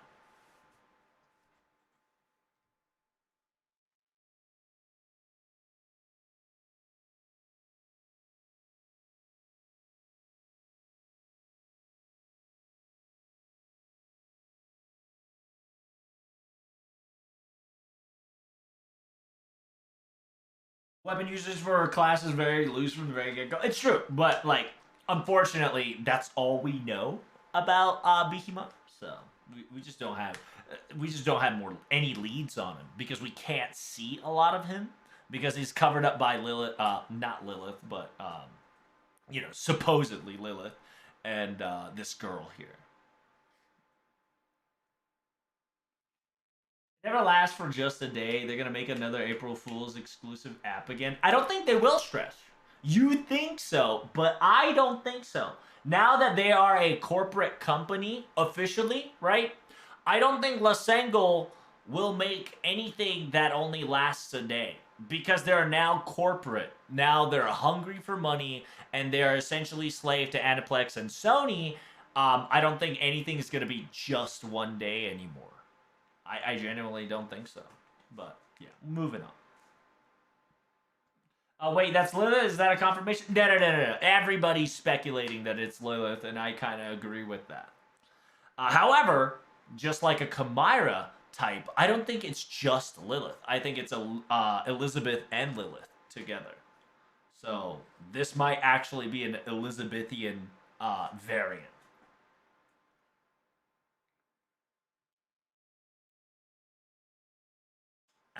So let me start explaining why.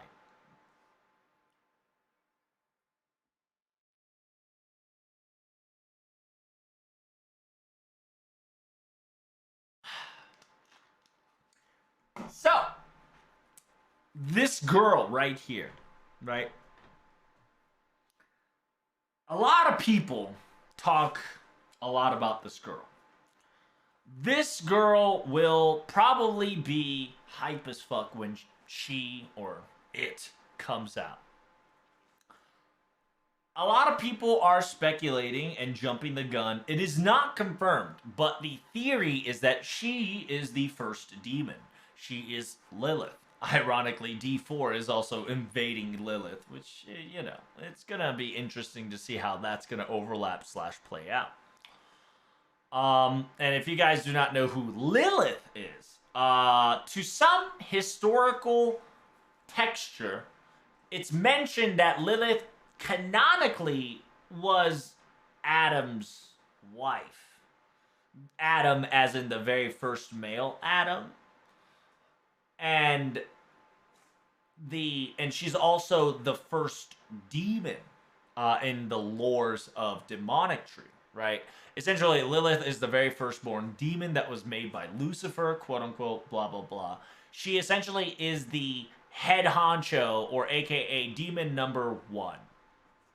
Is the big importance that you need to take of who Lilith is. She is the number 1 demon. I wouldn't say she's a primordial demon, but she is the oldest in technicality in the demon category because she's numero number 1, right? And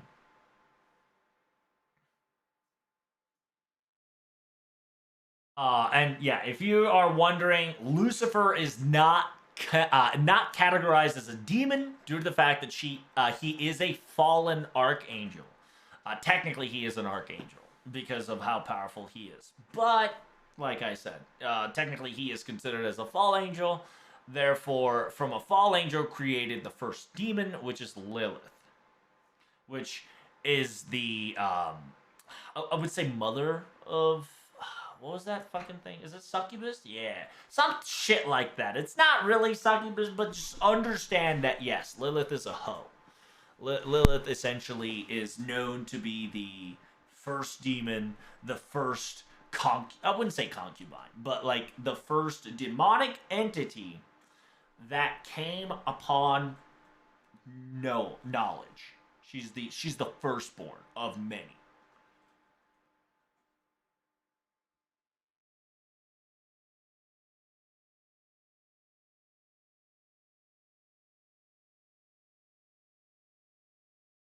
So there could be a quote unquote father / son moment with Merlin. Who knows?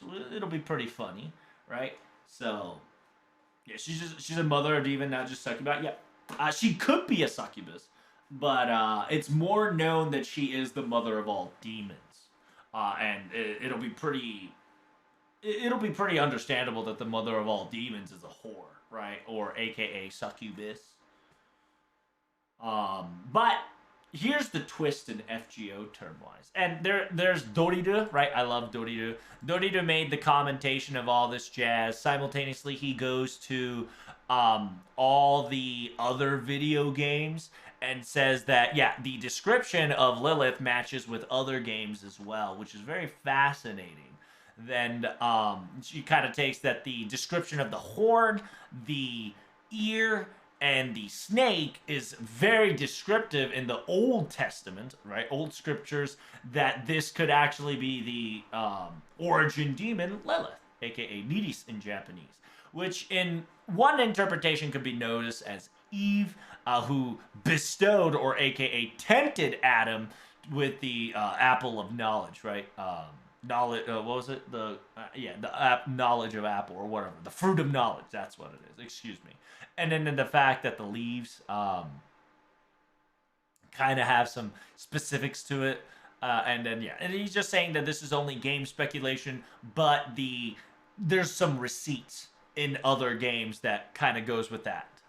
At the same time, to me, I believe she looks Elizabeth. To me, that looks Elizabeth.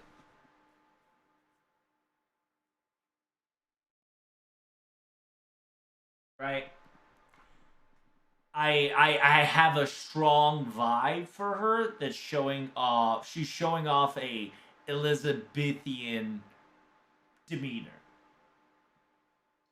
Boba Fett also looks like Elizabeth, correct? I don't think it is Boba Sith, aka I don't think it is Banshee. It could be a Banshee mix, right? But to me, she's definitely Elizabeth. I wouldn't be. I'm 70% sure that she's Elizabeth, because remember, here's the thing, right? Nasu keeps pointing at Elizabeth and says, without her, there will be nothing, right? She always says Elizabeth is life, Elizabeth is love. Nasu always puts Elizabeth in her special box. And if you played other if you play other Fate game-related stuff, you'll understand that, right? But here's the catcher.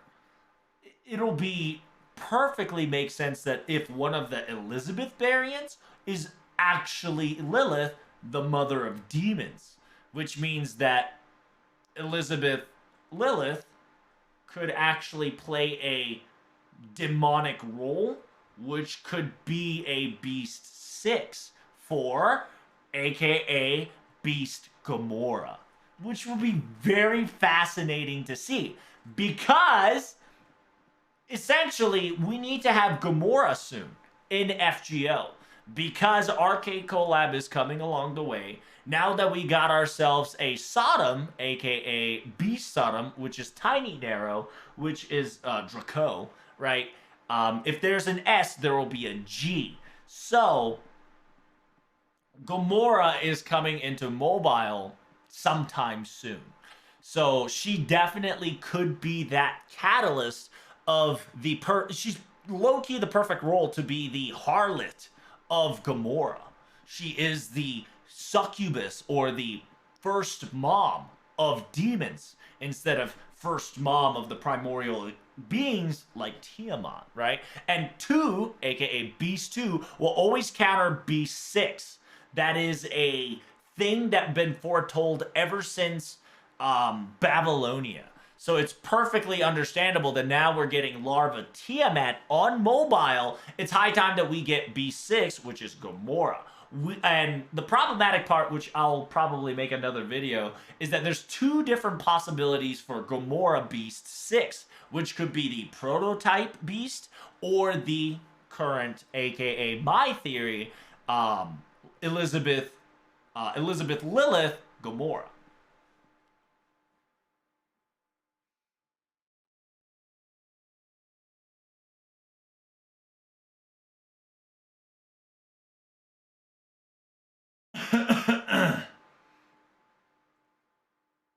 Can this be a Halloween sequence? It could be. But I don't know, right? And whatever Arcade spits at us is what we're going to get. And we don't know how that's going to happen. It'll be interesting to see. Because remember, well, there's another theory that I'll probably make an entire YouTube video of a beast candidate and who are the beast candidate. that we technically have seen a lot, but technically never seen before. Beast 5 doesn't exist. That is correct. Beast 5 is Enigma because it's speculated to be Da Vinci or it's somebody that we haven't seen yet. So no information on 5 just yet. I think it can be Elizabeth or Boba Sid, both Lily personality. Lilith is trying too hard.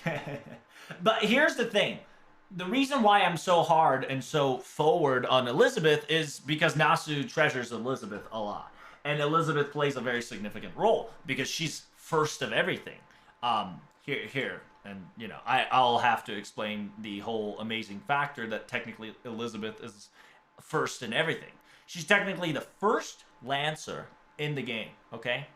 And here comes the whole shenanigans. She's also the first welfare in the game. Besides, aka, what's her name?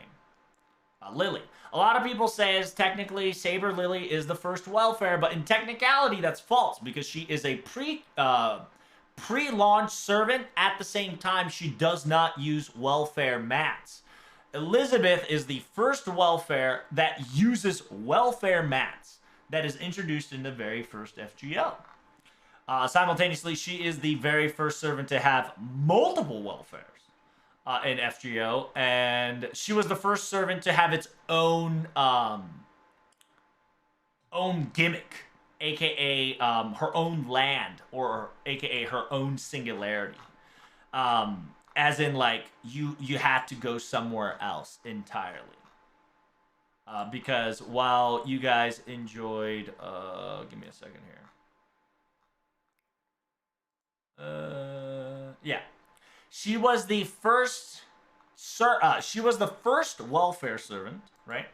At the same time, she was the first character to have a event map. She's the first one to get a event map.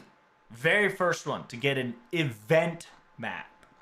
You get what I'm trying to say? Event map. Because you didn't get an event map in the Moon Goddess. You just had a node and a shop. Simultaneously, let's move forward to 2016. Oh, no, she is the first welfare servant, so I'm not wrong there. Paul.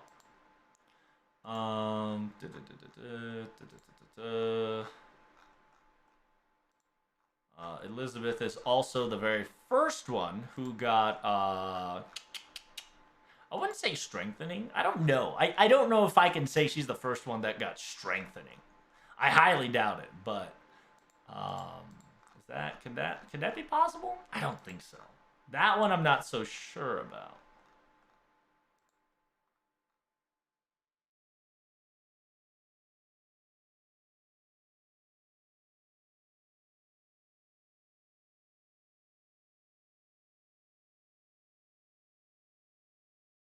Where's the fucking strengthening? I don't know. Yeah, she's not the first one. Got it. That's good to know. Excellent to see. Alright. And that doesn't really mean anything right now. The next one, I believe, is that she's the first servant to get a...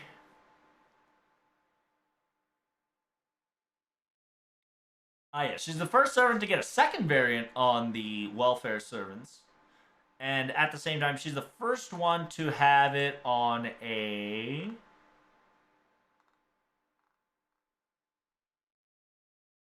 yeah, she has double class, which is interesting, because I don't think there's a lot of people with double class sigil. Yeah, so...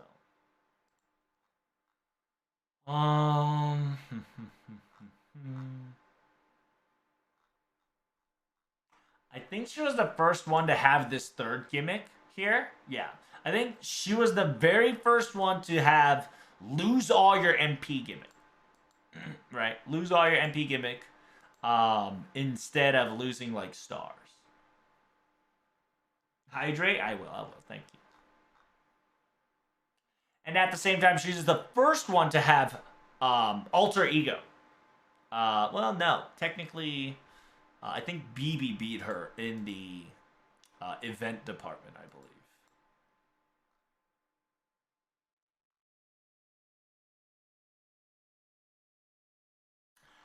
I think BB beat her in the extra department.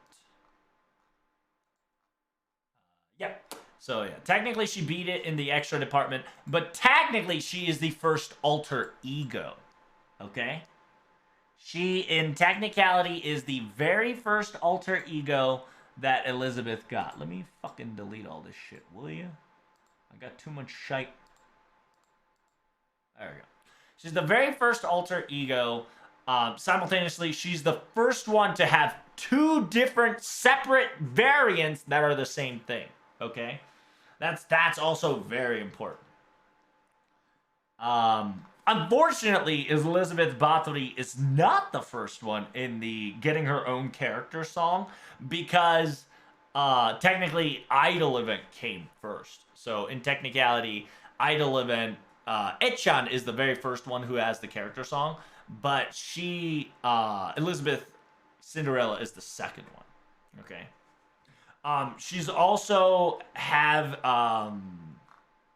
I think she is the very first one who has a variant that is the same character, different concept, aka Carmella. Because remember, Siegfried, Sigurd came in later. All that jazz came in later. OG Artoria, Lartoria came in later.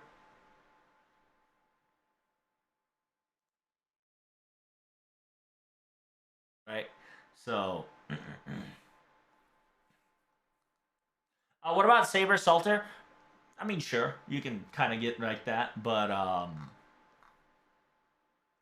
at the same time, in technicality, they're both the same characters, but that's a theory. Actually, Troubs, Fate Extra CCC had an idol song before FGO, so therefore Elizabeth was first. Well, there you go. See, you learn something new every day. But I'm talking about technically in FGO wise, right? But yeah, if you want to play that into an card, Elizabeth technically was ahead of everybody.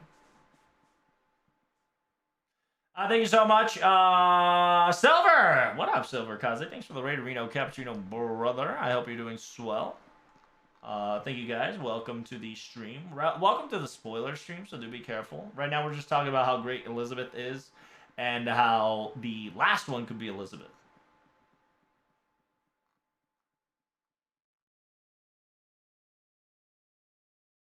Also, her MP was the first one with its own theme, right? Correct. I believe so. I sincerely think so, Claire. Right? And this concept of first. Elizabeth is always the first one. So my theory goes is that yeah, Elizabeth is I think this is going to have Elizabeth particle / Elizabeth variant, right?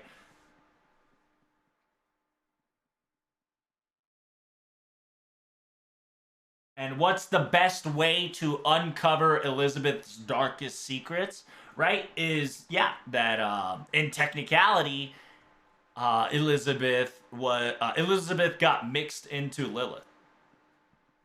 You think it's impossible, but the evidence is in the pudding.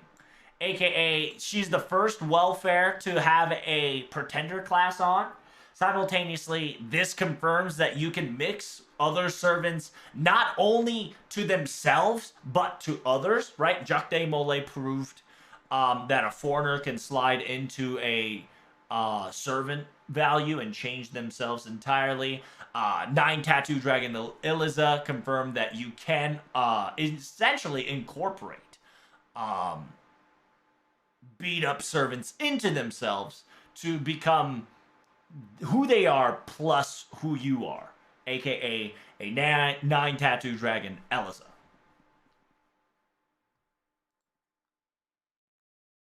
And that's very important. Like, Elizabeth being a pretender, being the 9 Tattoo Dragon, is very significant in the future of FGO to come. Because the rules that she applied in that event will apply in the game very soon, like in the story-wise, in a different format. Hype for the Idol Cat event because Waitress Tamamo Cat. True, same. I'm very excited for Tamamo Cat Waitress too. I can't wait for Echan. Echan is really cool in this event, and I highly recommend you guys try it out.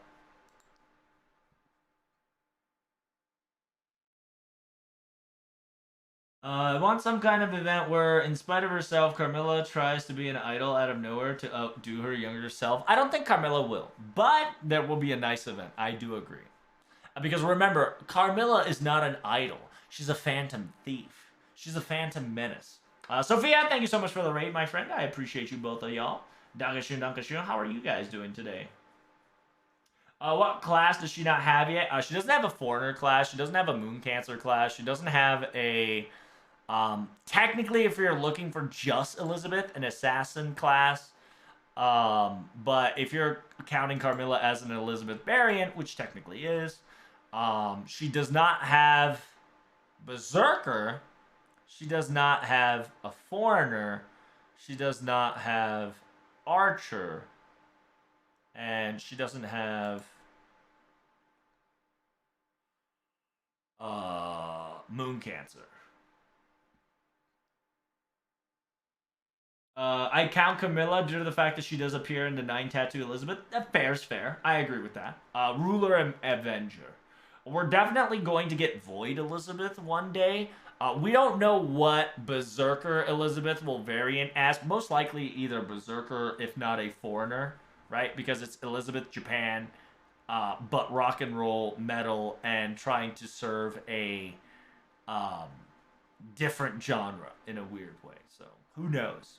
We got a couple more NPC Elizabeth in the back. Ellie Japan is a myth class. You're not wrong, right? Ellie Japan is myth. But that'd be nice, Silver. How was your stream, by the way? That's a reoccurrence. She's an enigma. Hey, who knows? She might come in at whatchamacallit? In the next Halloween, this Halloween. But yeah, that's kind of the reason why I genuinely think that Elizabeth will. This is an Elizabeth variant. I'm not gonna say this is Elizabeth, but I have a sneaking suspicion that there's a possibility that Elizabeth might be in there, right? At least due to the fact that her hair color, her motif looks very similar. Now it is bloomed and it is lit up as fuck, but that hair color, that hairstyle, that motif that she kind of has, and how she technically have a lot of title to be first, it's only natural that Elizabeth will become. And if this is Lilith, she would either have a Elizabeth particle or she would have something to do with Elizabeth to an extent, is what I'm saying. He's trying to roll for additional Vlad MP, no dice? Ah, unfortunate. How far are you willing to go for, Sophia? Because I think his banner... Is that on NA or JP? I'm assuming that's JP, right? When do you have till? Oh, shit, you got till fucking... Oh, it's over. Is it over? I feel like it's over. Damn. That blows. Oh, technically it's not over. You got till, like, tomorrow morning. Will you go for it? I did my best. No? Ah, oh, unfortunate. Better luck next time. You got this.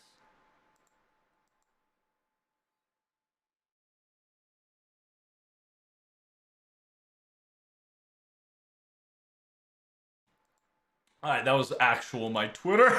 That was dangerous. Could be unneeded evidence or, you know, NSFW shite, because my Twitter is full of artists, and sometimes artist goes wild and retweets some next level shit.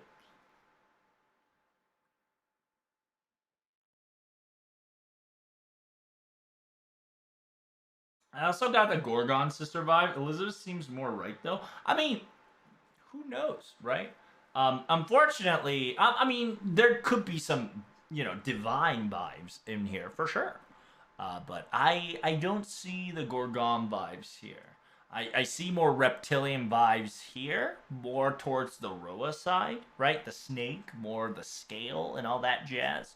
Um, I don't think that's scales. I think that's dragon scale. I don't think it's a snake scale. I hate to be this, but that might actually be dragon scale instead of snake scale. I believe that they're going to bring what's his fucking face. Um, it's not. Fuck. It's not. It's not Vortigern. What's the European asshole? It's the Dragon of Greed. It's the one that Sigurd fought. Oh no, I don't think that's it. I don't know. What do you think about the Bleach Earth in the background? Oh, you already know that that's Earth. I'm glad that you're caught up in case.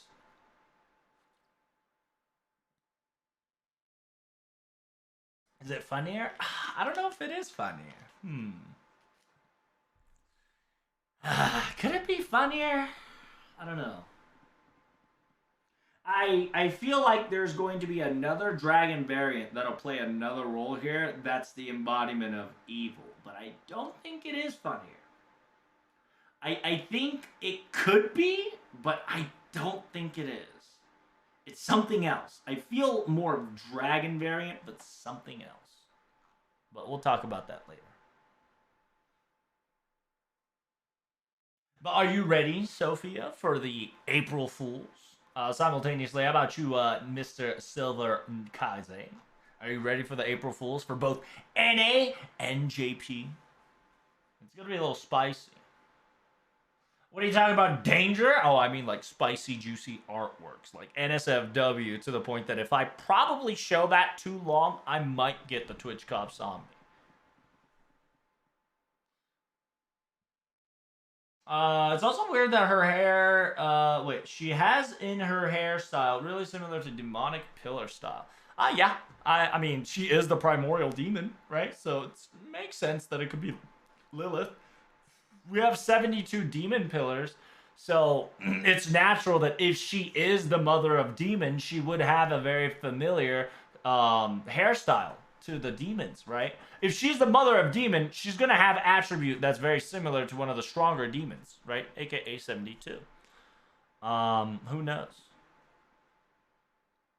So, yeah, that's an interesting observation. To be perfectly honest, I thought it was, I think it's a Mandela effect for me. I thought it was Space Ishtar's hair. Astarareto's hair? I thought that's what it was. But it's not. It's not. It was a Mandela effect by my side. So I thought that I feel like I've seen that hairstyle somewhere. I genuinely thought I did, but I guess I didn't. Yes, I'm ready for it. What do you think it is? What do you think it's gonna happen?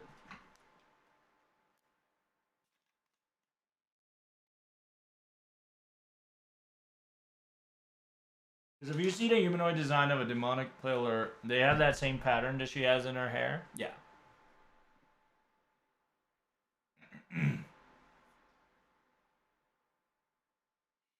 It's yeah. So and like henceforth, you definitely see like a demonic wing here, right?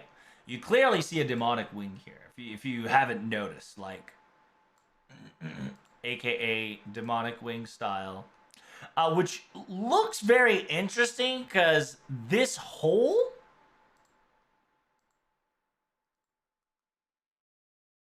Right, that hole.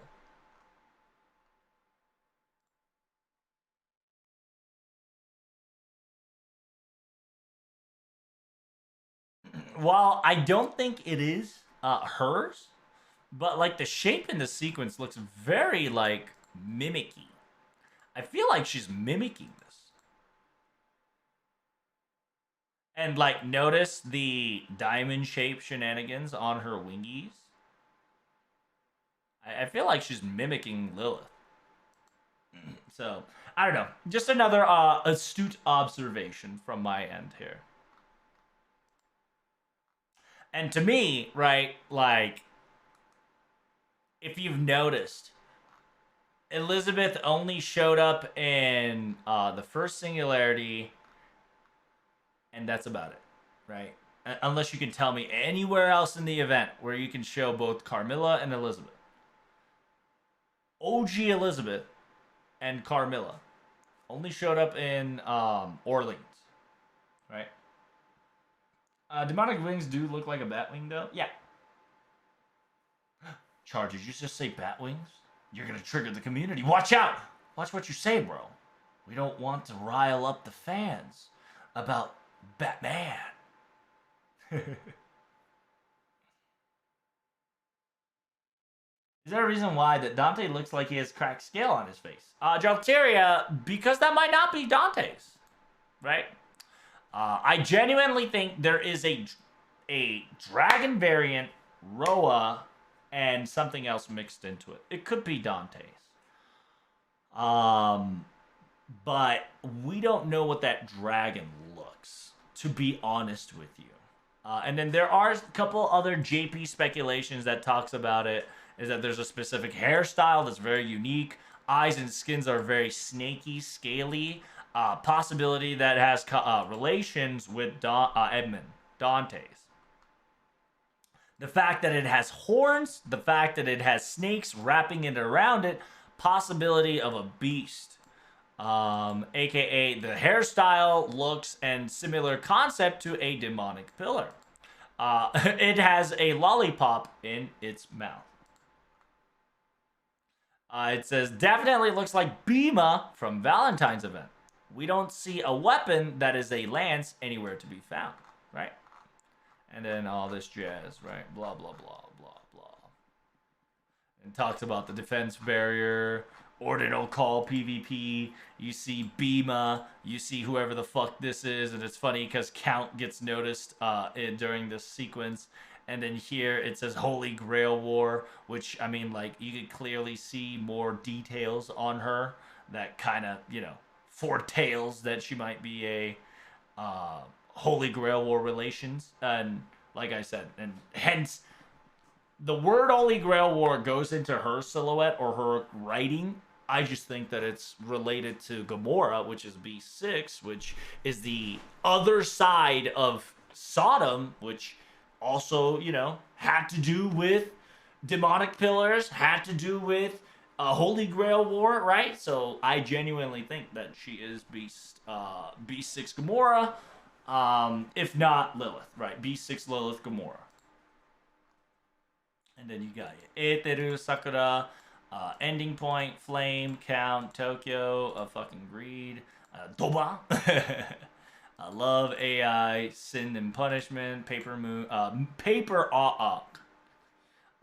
Moon, yeah, Rani, Rappa, and then you got your fucking Sins, and you got your Holy Grail War Family, Dream, Storm Girl, which is very interesting. Girl of the Storm, right? Storm of the Girl, and then, is that Requiem? I don't think it's Requiem, but it's more like a God song, right? Divine song, aka like a trumpet S, and then Remnants, right? Zunch. And then you see a Mysterious Shenanigans, which, by the way, it looks like a Foreigner, by the way. If you check out the Foreigner vests, this looks very Foreigner-like vest, so we don't know who the fuck that is. Most likely Musbetty, but it is what it is.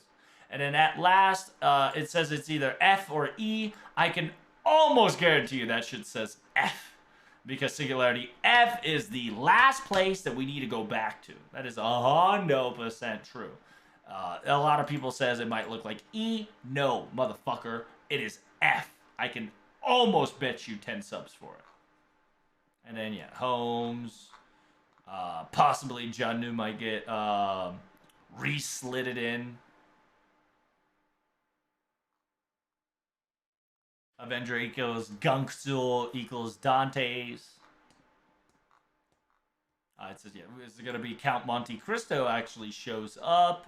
Alter egos equals soccer 5. Simultaneously AI, Holy Grail War, all these words has a Cosmodrop, Violet, possibility variant coming in hot. Third one might look like an alter ego, da da da da, blah blah blah.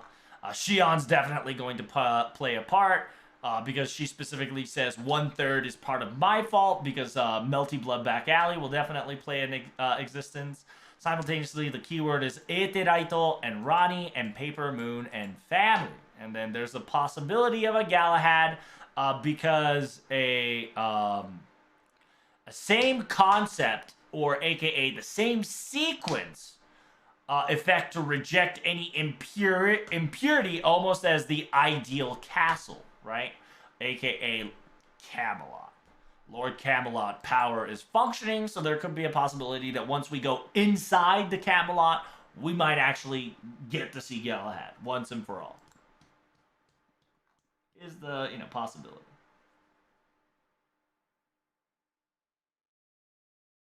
Like together or separated? I thought she showed up in the second singularity. She did, and that's why I said that. That like I haven't seen an Elizabeth after that, so you could definitely see that they were hiding her. So waiting for the Lost Belt Kings and whatnot to mention. Yeah, I'll get there very soon enough. But yeah, that concludes the speculation for Troubs of possibility of these 3 characters. I hope you guys enjoyed it. If you guys enjoyed it, don't forget to hit that subscribe button and click on these links in the descriptions below. And I appreciate you. See you next time. Bye-bye.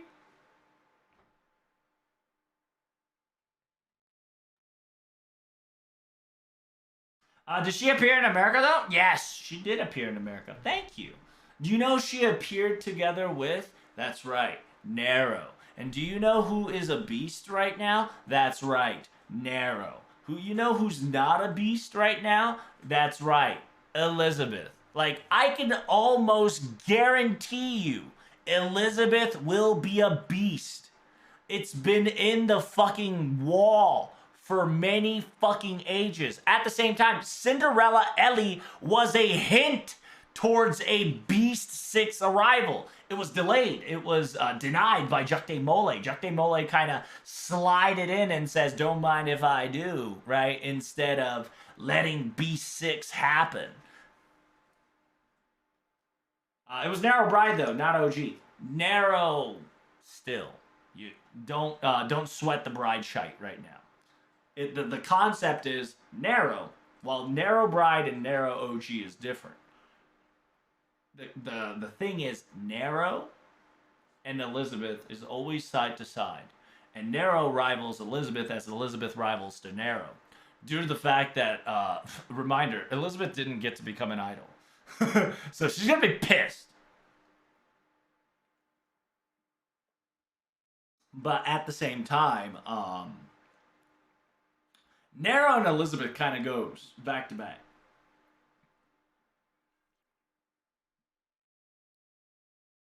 So, I genuinely think that it is Gamora Elizabeth. If not, it's going to be Prototype Beast, and Prototype Beast is a whole new different animal. That'll be interesting.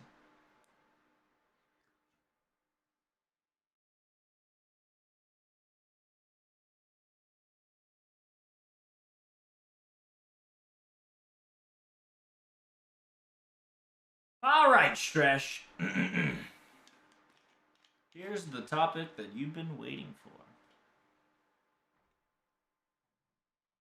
Welcome, ladies and gentlemen, to our first and crazy Fgo Theory debut. Okay, today is the TTT, aka Troubs Theory Shenanigans. So today's topic of the day is how each of the Lost Belt correlates to the beast that we are currently dealing with. So understand before we start, please, as a reminder, the facts that I'm about to spit is only speculations. What I'm about to say is nothing more than a theory. So don't go going out there thinking that it's facts. I'm going to give you the sequential relations and a possibility of what I observe. Okay? So let's get this started, shall we?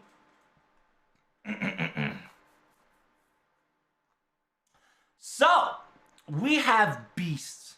If you guys do not know who the beasts are, let me give you a quick introduction to them. Currently, we know a lot of them. We know essentially 6 out of 7, but technically we don't know one of them, and we don't know technically the last of them. It's funny because we don't know the last beast, but we technically know the structure of the last beast. And the reason why I say we don't know the last beast will be on another video, because technically that person will not be beast. That person is not beast 7. However, is labeled, categorized, and has a property of beast 7. So without further ado, I'm going to warn you one more time that this will be LB7 and above ordeal call pre-start prologue spoilers. This is going to become everything FGO spoilers related, so do be careful. You are about to step into some landmines of magnificent lore. So if you're curious, stick around and let us begin. So, the topic of the day is that the fact that, yes, I genuinely think that Lost Belts is related to the beast that we have at hand. Let me explain why. But before we do that, hit that subscribe button. First and foremost, let us introduce the Beastarino Cappuccinos. So Beastarino Cappuccinos and the bestiary of the Beast of Mankind. Excuse me, let me bring up a extra class here for prettier sequence. Put it in night mode so you guys don't hurt your eyes. The following beast is here. Gotea, which is Beast 1. Tiamat, Beast 2. Beast 3R, which is Kiara Seshoin. And Beast 3L, which will be Kama/Mata. And then there technically is a fourth beast that you don't see because we don't fight it, technically, is Beast 4, Fokun. And you got another one that is technically Beast 4L. Which is which is what you see right there. As you can clearly see that there are multiple different classes left and right, but we'll talk about that very soon and very later. So the rest of the beasts that you'll see is as follows. You've seen Tiamat, you've seen Kama, you've seen Heaven's Hole, aka Seishoin Kiara. You've seen Fokun, which technically is considered as a Beast 4. Simultaneously, Beast 4L, which is Tamamo Koyanskaya, a Tamamo variant, except it is not in the official Tamamo 9 category. And Beast of 666. Now, Beast of 666 is a prototype beast that we will probably have another video for. Don't worry about him, or it. We haven't seen it just yet. Whore of Babylon. Whore of Babylon is a beast at Beast 6S. It is an arcade exclusive. However, it is noticed by Beast 6 Sodom. And if you don't know Sodom's Gomorrah story, I highly recommend reading it. Just don't put Sodom or sodomy just by itself on your Google history. People kind of make you look. People are going to look at you like sus. So, do be warned. And last but not least are unconfirmed Beast 7, Yu Ogamuri. In technicality, she is not our Beast 7 due to the fact that she does not associate officially as Beast 7, but we know for a fact that she is and has the properties and the structural sequence of Beast 7. That's all we know, unfortunately, but she is not our final beast. That, like I said, is another video for another time. And there are other beasts out there. For instance, specifically, there are multiple beasts of Whore of Babylon, depending on how you interpret it. There is 4 different type of 6s. Some people says O, L, and R considered to be the 3s. Some people would say 6 has L, R, G, S. Really just depends on how FGO will slowly but surely pump out the content for these guys. But as you know, there will be 3 different more beasts that currently we don't know. But don't worry about those just yet, because we only need one to figure it out, because the other one shares the same concept, just on a different variant. So, let's move on. Lost belts. If you guys do not know your little lost belts, right? Well, FGO has many different lost belts in the world. I don't know if I can find lost belts right off the bat, so let me just type it in right there. Lost belts. So currently in the FGO circumstances, oh no, do we not get to see lost belt like line? Can I get a lost belt? Just a lost belt? Thank you. Actually, this is the worst. Can we just get the there we go. Perfect. So we have currently at this very moment 7 lost belts. And technically 8 if you want to count the 0.5s and the 0.65s. But just understand that in technicality, there are 7 lost belts with 2 extra bonus points. Okay? So, Lost Belt 1 is the Permafrost Empire of Anastasia. This is the very first one that you get to know, where we start our Season 2 journey. The Eternal City of Icy Fire of the Century of Gutenberg, which was a very intriguing one, right? It introduced a pretty girl called Oruferia and others, right? Next up, it is Synchronized Intellect Nation of Sin, which is the Chinese Lost Belt. Very familiar, very interesting, very peculiar. Written by the brutal writer of Bochi, Gen Bochi. Very Mothman is what people would call it. And then you got Samsara of Genesis and Terminus. Yuguraku Tushula. I did butcher it, and I do apologize in advance, but this is where you get to see your best person, Pepe. And all these awesome characters. Okay? And it's located in India. And then you got the 2 additional Lost Belts, technically. That is the Ancient Ocean of Dreadnought Gods of Atlantis and the Interstellar Mountains City of Olympus. It is the Atlantic Lost Belt that we kind of learned more about. And then we got the main squeeze, which was the quote-unquote, which was the main squeeze that was lost. Wait, what? Why do I have 2 Atlantic Lost Belts? I guess they're, yeah, I guess they're associated as the same. So we'll just put it like that. Alright, perfect. And then we got Olympus, which is technically 5.2 within the 5.0 realm. And then we got ourselves the 5.5, which we're not going to go into just yet. And simultaneously LB6, which is Fey Round Table of Domain, Avalon Le Fey. We will be talking about LB6 spoilers too, so just do be careful. Which is the British Lost Belt. Very important, very significant, and very heartfelt.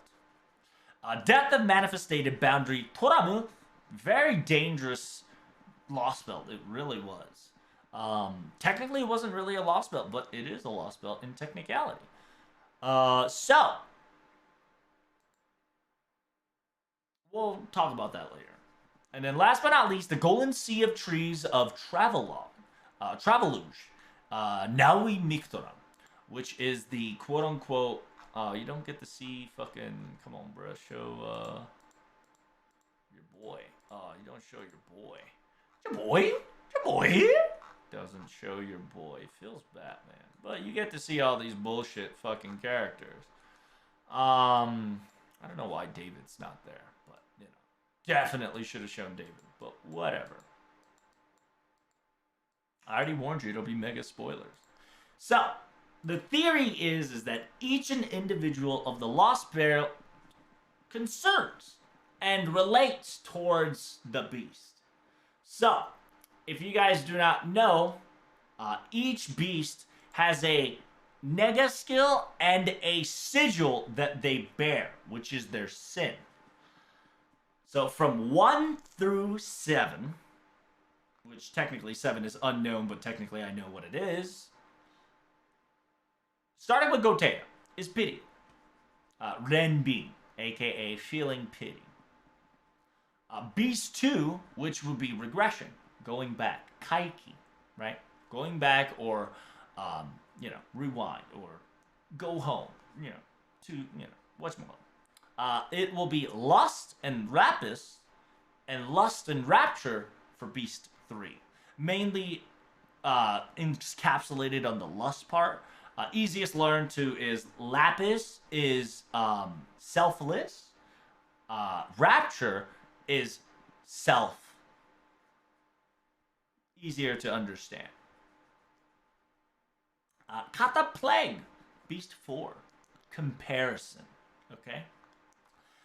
Beast 5, unfortunately, is the only beast at this very moment that we have zero clue about. It's almost as if we're right next to them, or we are one of them, and it's very difficult to find unless the magnifying glass is, on us. But that is just a speculation, so we will be moving on, and we will not be talking about Lost Belt 5 because we do not know anything about Beast 5, unfortunately.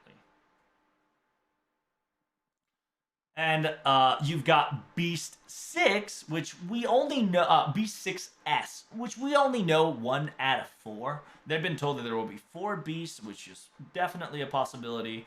And it is lettered as LRSG. SG will be synchronized with each other as L and R will be as well. But we know the Whore of Babylon, and she has aka Depravity Sodom. And like I said, don't look up Sodom, but Depravity is the main title that you need to take away, just like Lust, okay? Aka Daraku.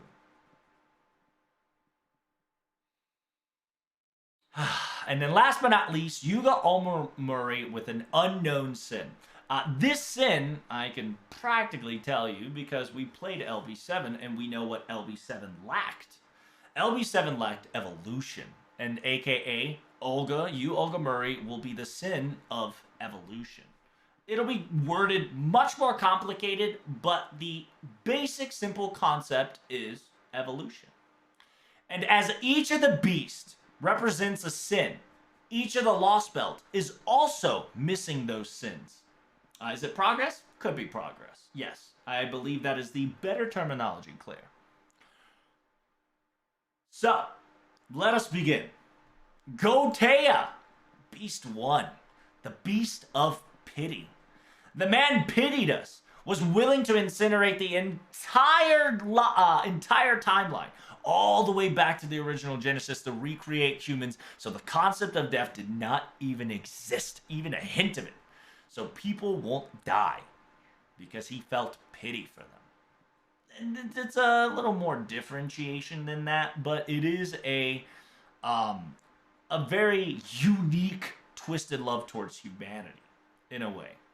However, if you reread or remember Russian Lost Belt, the Russian Lost Belt was all about the survival of the fittest. Dog-eat-dog world, where pity doesn't exist, where pity just is not allowed to form in this world, because pity is weakness. Pity is something to be snuffed out. The Lost Belt, essentially, is pitiless world. It was cruel. It was full of betrayals, full of everything, except one. Except one specific person broke that iron rule, and that is Patchki. Patchki felt pity for Protag. Patchki broke the cardinal rule of the Lost Belt. And because the speculation here that the wide Lost Belt tree was completely dissipated because of the concept rule was broken, because of Patchki felt pity for us. Because Patchki learned the concept of pity, the world structure of that Lost Belt crumbled because the rules of pitiless world was denied by the contradictory of a single existence of the citizen feeling that emotion or that sin. Okay? Now, let's move on. I'll go more over it, in much further detail. But here's the TLDR of it, right? Let's go to Beast 2, shall we? Beast 2, Mama Tiamat. Mama Tiamat was the bearer sin of regression. Go back. Come to mom. Come back to me, right? Return to me. All she wants you to do is wants you to restart back from the very beginning. Genesis, right? She wanted you to revert. She wanted to go back to baby. She wanted you to reminisce. She wanted you to come back, right? That was one of her sins. And simultaneously, without her actually giving up her intelligence, we would not have defeated her. And if you guys don't understand that, go watch Babylonia. Go read Babylonia. Essentially, Tiamat was helping us on her own ways. But that is a story for another time. Now, the Lost Belt 2 that correlates this is the Scandinavian Lost Belt, where the children could only turn to 24. And if you do not make babies by 24, they're sent out.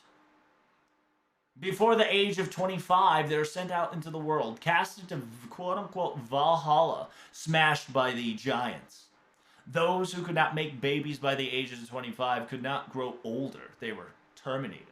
They were not allowed to reminisce. They were not allowed to regress or reminisce about the regression to their baby selves. They were not allowed to have a life. They were not allowed to regress their decisions. They were denied the sins of 2, right? Henceforth, we were stuck in a constant dying capacity. We were able to breed, but we could never grow old.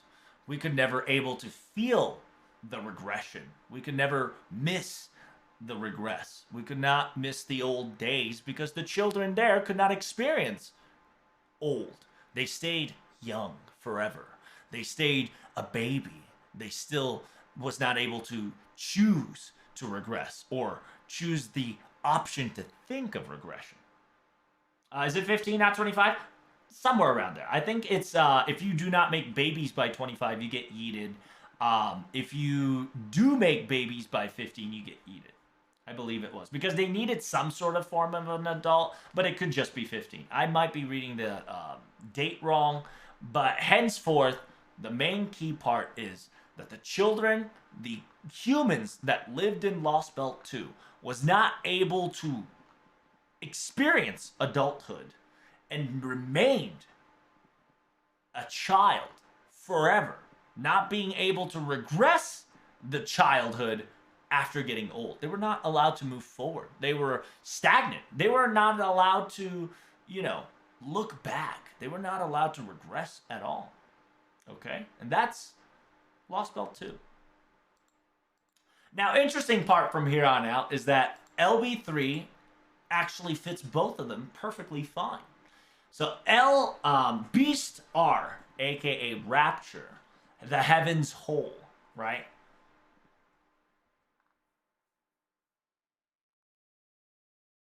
Sorry, I was jamming there a little bit.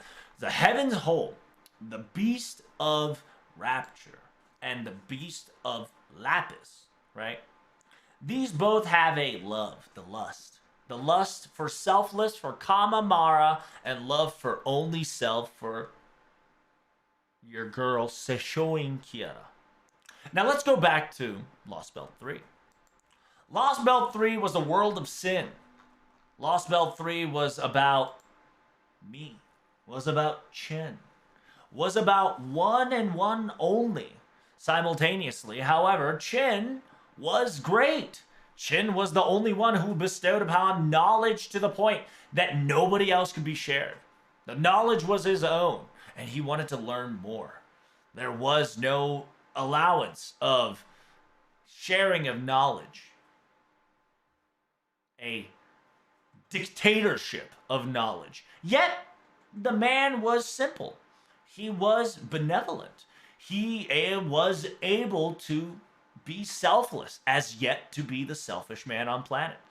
Sin took out the counterpart for lust for knowledge, right? Lust for learning, lust for being selfless, lust for being selfish to the populace of the world. Because the king lost to be selfless and became selfish, but the populace lost to be selfish and became selfless. The two counterparts together is removed from one another, not in harmony, but each of the sins are removed from each other. That Beast L and Beast R fits perfectly in the Lost Belt and the missing counterparts. Because while the king has all the knowledge, he was never selfless. While the populace was selfless, they were never selfish. And that's why they kept on dying. That's why they never experienced the lust for knowledge or loss of production, loss of self-interest. It was all for the Lord. That was one and only, and helping out each other as a community. Lost Belt 3 explains both of the sins simultaneously missing from each counterpart. Henceforth, one was selfless, but always selfish. One was always selfless, never selfish. And that kind of destroyed the Lost Belt. Okay? Now moving on. LB4. LB4, a lot of people will be like, but, you know, it's Falcon. And yes, LB4 is Falcon.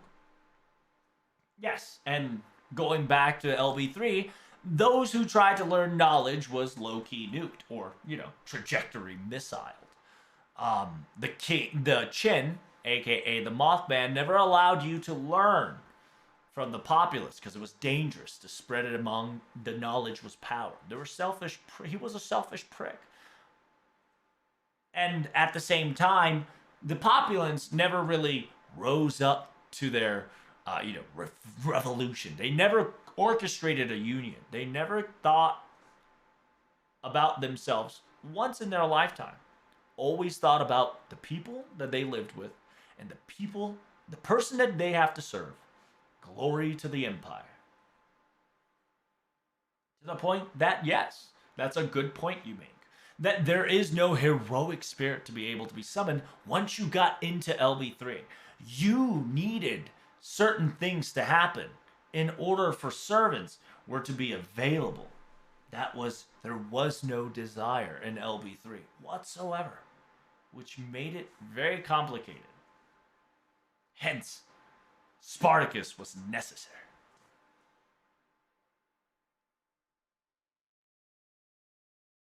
Moving on forward to LB4. LB4 is both Koyanskaya and Falcon. Falcon, if you do not know, is a beast of comparison. He is essentially the beast that never really showed its fangs. He was the beast that accepted defeat without battle. He was the one that says, you've won before the battle even began. Congratulations. Simultaneously, Koyanskaya Vici, Tamamok Vici Koyanskaya is a beast for L. Technically, it is a lost variant. Technically, is not supposed to be Beast 4, but was kind of forced to fit the role in order to fill the empty throne, I suppose. She essentially played a role in Tunguska that made it possible for the shoes to be filled, but she never really counted as a beast officially. It does say it canonically and in the profile. So we're going to be working mostly with Falcon, because Lost Belt 4 fits that Falcon's perspective completely. Because if you do not know, Lost Belt 4's concept was that there was one God and one God only. He say, she say, hearsay is the word. There was no competition. There was no, distributes. There was no comparison. The concept of a comparison is gone because all is one and one is all. There was nothing to compare against. Arjuna was one. And he was one in all. There was nobody side by side. There was no one except Karna to say, hey, you're being a bitch. Hey, what you're doing is wrong. There was no concept of comparison that is in Lost Belt 4. The confrontation of Karna is what broke the concept of rule of Lost Belt 4. It is what it is. The Mahaparamaya has destroyed everything, ticked away every nuisance that is possible. So, essentially, the power of comparison has made it so that AKA Lost Belt 4 was an interesting gimmick, right? However, by creating quote-unquote loopholes, we were able to defeat Arjuna Alter.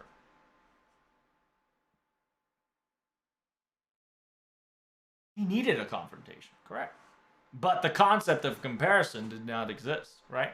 There was nobody to have an option B for. There was no concept of option, what do you think? It was him and him only, and unfortunately the king, the one Lord and Lord, was poisoned by the words of Doman, sadly. So, unfortunately, since we have Lost Belt 5, we really don't know what the concept of Lost Belt 5 is, right? We don't know the Beast. AKA, I can't talk too much about Beast 5 because we have no clue on Beast 5. And we have two Beasts. There is a two Beast 5 possibilities due to the fact that we do have two different separation of the thing. But until we learn even a glimpse, a hint of LB5, we really can't say what Beast 5 can be. Because in technicality, LB5 lacked something, but we don't know if we can compare that to the Beast 5 just yet, right? So Beast 5 is a little to be announced, right? But there will be a video coming up that a possible Beast 5 candidates and what the Beast 5 could be. Now, going back to Beast 6, we only have one Beast out of 4 that we know of, right? So we're going to be using this as a backbone concept because if is depravity, depravity will be used by all other 3 categories because that is the main topic of Beast 6 is depravity. So, Horror Babylon, aka Beast 6 Sodom Beast, is known for the depravity, aka Darak, right? The Beast of Depravity, and she is the Beast of quote-unquote Sodom. You know what it is. Do I have to explain Sodom to you? I don't think I need to describe Sodom to you, but understand that depravity plays the main role. Do you know what happened in LB6? In LB6, depravity played a significant role in LB6. 6 fairies. Was it 6 or 5? I forgot. The origin fairies was lazy. They were deprived. They didn't forge the defensive weapon that was supposed to protect the world. Their depravity caused an entire Lost Belt to occur. The concept of depravity is gone, right? The concept of Sodom, the concept of doing things, right? There was no concept of depravity because once the world was wiped, they still fucking found a way to live. They were like, fuck them. They were like, screw them, right? They never really fucking felt that. You know what I mean? I hope so.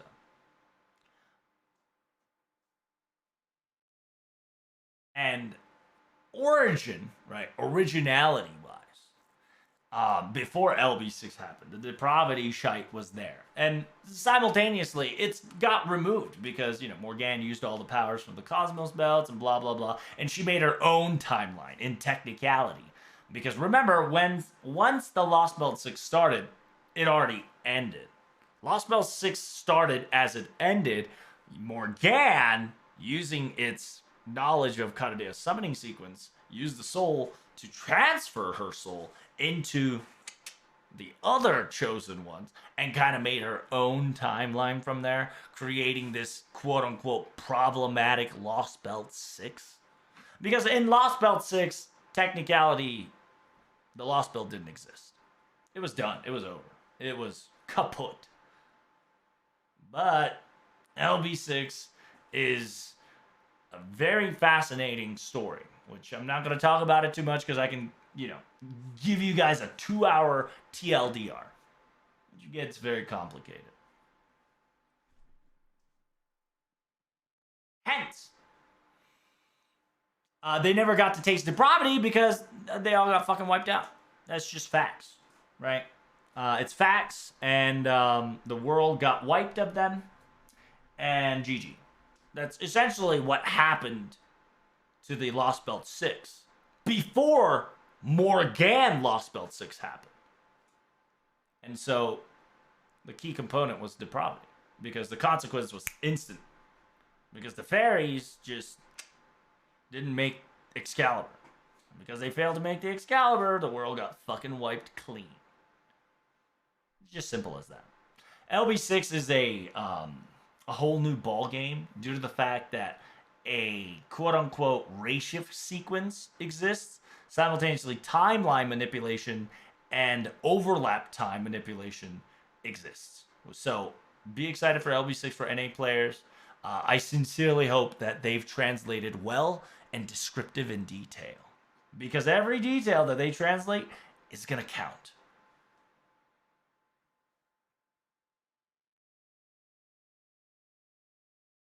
And last but not least, this is a very interesting part. The last but not least is Yuga Alma Murray, aka Beast 7. Now, like I said before, Olga Murray is technically not Beast 7. Olga Murray has the body component and the essentially, she has everything of a Beast 7, but she's not our Beast 7. That is one thing that I hope that you guys get through your head. Due to the fact that she never got her shine mark whenever we fought her in her battle. She never really had the manifestation of Beast Sigil, where every time you fight a beast, even in Beast 1L, right? Kamasoso even had an animation of saying evil, a beast of humanity. That problem never showed up on Olga Murray. And if you've read every single one of her texts, not once has she claimed to be the beast of humanity whatsoever. But we'll talk about that on another video, because that's another hour-long segment. So, if you played LB7, you can clearly know what LB7 lacked and what Olga Murray represents. Olga Murray represents the sin of progress. It is a sin. It's the sin of progress that was removed from LB7. Because in LB7, there was no progression. There was no evolution. There was no next level. Because the citizens of LB7 was already perfected. Those that weren't chosen by the Gaia didn't need to work their thing because everything was equipped to them. Everything was good, right? Everything was perfected. Everything was provided.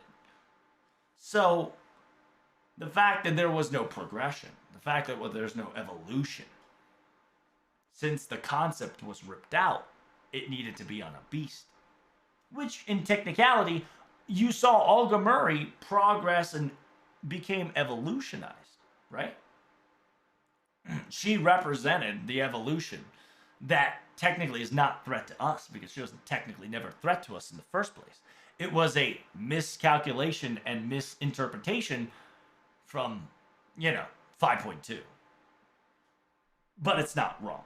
Like I said, we'll talk more about that on another video. So in LB7, aka Naui Mictora, The missing component was none other than evolution, none other than progress. And that, I believe, is the final sin, aka the final beast sigil. That's the main concept that Beast 7, the final beast, will represent when we meet truly our Beast 7. Think of Olga Murray as like a trial quest, right? Like a same concept of Morgan. Essentially, Olga Murray's soul went into the body of LB7, Beast 7, and kind of, widgeted around a little bit. It's truly not Beast 7, is what I'm trying to tell you. Because B7, you already know who he is. And if you don't know, that'll be on the next video. Other than that, in conclusion, I sincerely believe that the correlation between beasts and lost belts, that each beast is a representation of the concept were plucked out by that perfected world that is called lost belt from 1 through 7. Unfortunately, like I told you before, we don't know about 5 just yet. But everything else, it fits like a shoe tee. But do remember, understand that this is just a theory. A sparrow bird brain theory that from high observation to a possibly speculation. Call me crazy. Call me insane. But there is writing on the wall. You just gotta know it and understand how to read it. So thank you guys so much for watching. Greatly appreciate it. If you enjoyed it, make sure you hit that subscribe button. And don't forget to follow me on the descriptions below. It'll help me out. And I do stream on Twitch every so often, Monday through Thursday. Thursday stream is where you see videos like this every so often. So, take care. And if you're doing gacha, may Gamblor and gacha gods be with you. Peace.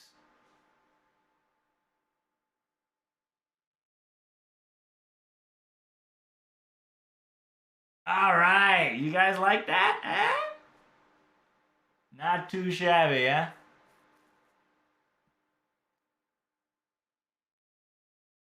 Morgan did a Steins Gate? Pretty much. How many months will it take me to read LB6 fully? I don't want to even think about it. It depends. If you're going to read part 1, it'll take a couple of... I think it'll take a day. If you're full-time, it might take about a week to a month, depending on how much you want to read and how much you can fight. And that's part 1, right? Just part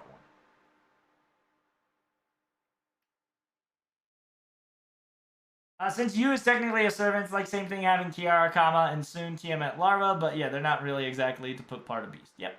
And, yeah, exactly, Stretch, exactly. Is the Grand Servant something based on the opposite aspect of the beast that they had to fight?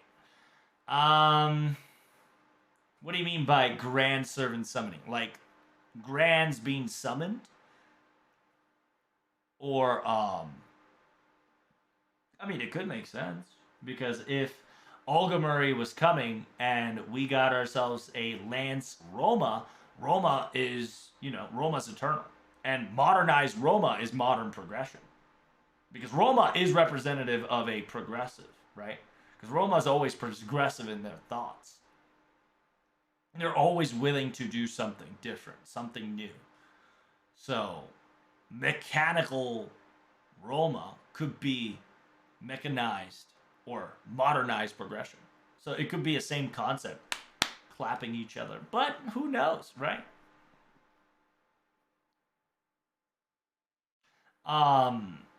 Superhuman Orion technically was trying to hunt down Koyanskaya, because the Koyanskaya was the only one that technically exists as a beast at that time, right? So, who knows, right? A hunter hunting down an animal.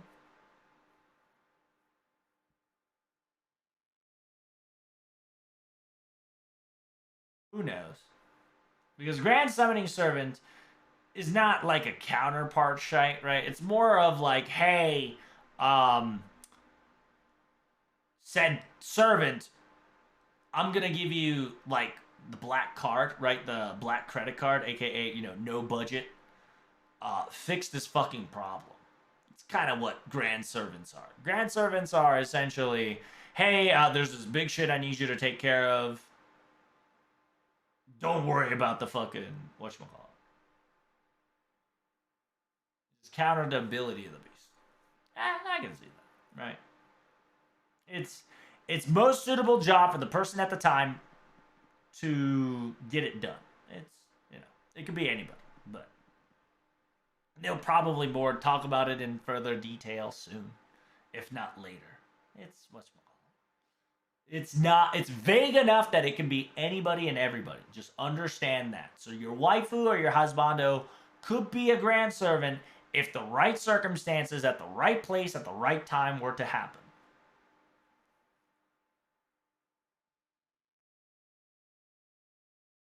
Hey, thanks, Power. It's a pretty fitting theory. Yeah, I hope you guys liked it, right? Humanity and Lost Spells do often feels weird in a way, or lacking in somewhat. This theory do have logic and proof behind it. It's understand that Lost Belt is a perfected world of a different timeline that's technically cut off by humanity itself, right? It is a possibility that humanity could have taken, but because it wasn't whole, it was pruned because it wasn't, it wasn't natural. Because if you go to every Lost Belt, the Lost Belts every Lost Belt was perfected in their own way, right? So if we were to die, the Lost Belt that killed us would have been proper human history, and that's kind of the whole concept of this entire bullshit gimmick is happening right now, is that in the end, it didn't matter who fucking won. Ironically, it's very interesting because it didn't matter who fucking won. Unless it was David. I think that David was the only one that could have changed the outcome that Mudusmedi would not have predicted.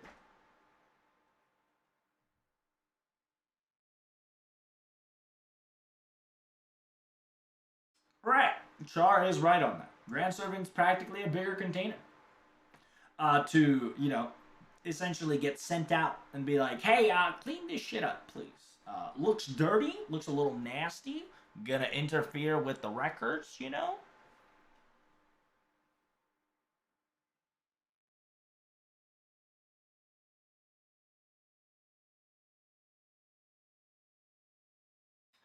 By the way, if Grand is used to repel the threats of humanity, why is Arthur Proto still hunting / looking for B6? Is it a special exception because it's Arthur? Understand that Arthur technically is and can be a Grand. Arthur is on a mission, and Arthur is constantly chasing Proto Beast 666.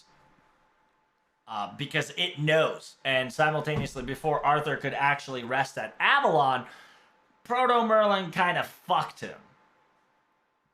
Because Proto Merlin is a bitch. A fun fact. Because she didn't want the adventures of Arthur to be over. And that's part of Prototype Merlin's problem. Because she wants infinity. She never wants a good ending. She doesn't want a happily ever after. She wants a story that continues forever. And I believe that'll touch up on a Beast sequence later in life. I don't know what Beast, but, most likely it's depravity of, infinity or some shit. Depravity of ending or whatever. It's gonna be something. I don't know what it is.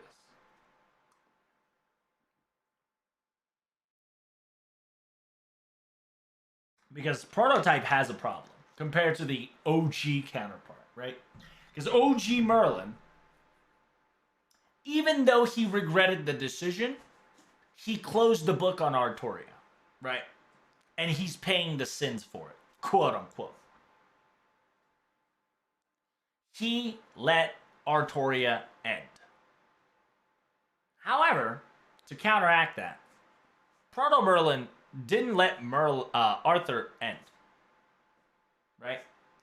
Proto Merlin literally kicked him off of Avalon, saying, "Hey, you don't want your quote unquote previous master to get fucked, do you? Right? Or hey, you don't want this thing happen to your girl." And Arthur was like, "Fuck you. But you're right. I don't want that. Where do I go?"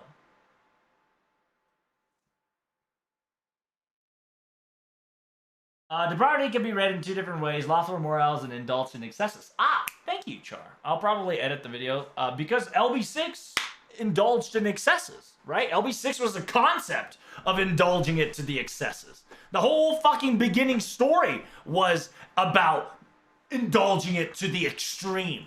Assholes. Proto Merlin is a menace? Technically, she is. You just gotta understand that. A lot of people think that, oh, she's a waifu, little sister, she's such a cutie patootie. If you've actually read her profile, if you actually understand her personality and what she has done to Arthur, she's a bitch. But she has the Merlin demeanor, so a lot of people kind of slide that aside because it's a Merlin demeanor. So a lot of people kind of get charmed by her. Hence, she's good at what she does.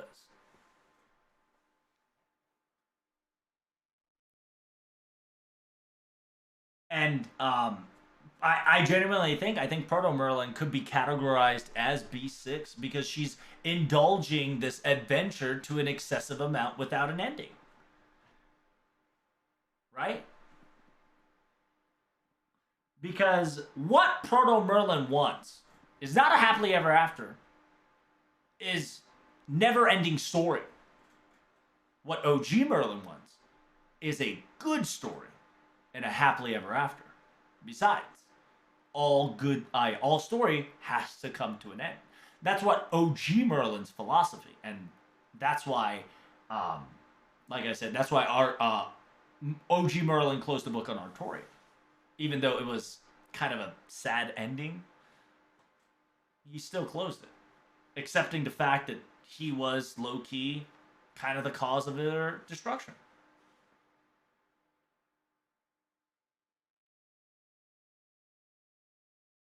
She's a succubus.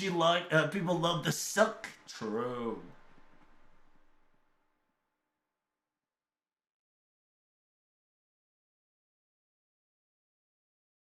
Yep. And yeah, and henceforth, that's why I say that the concept of depravity plays a significant role in LV6.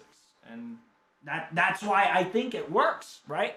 All I need to know is what is the sin of Beast 5 and what has it to do with Ark of Noah, right? Because if you guys also... Actually, here. Here is another video I'll make right here. A real quick one. The beginning of Genesis actually has to do everything with... beginning of Genesis has to do everything with all the beasts. So let me turn all these shit off and let me turn this off. You don't know what I'm saying? Don't worry. I'll make a video right now. So give me one moment, please.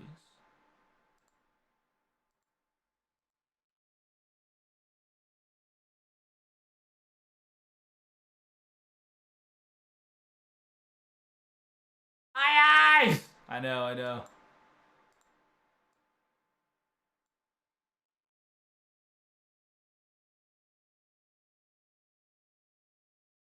Is LB5 akin to something like free will, since everybody let their lives be dictated by the gods? Could be.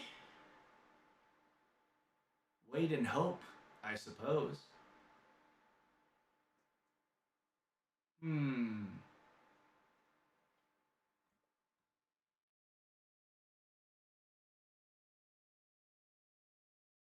Yeah, give me 1 second here. I need to search for Bible.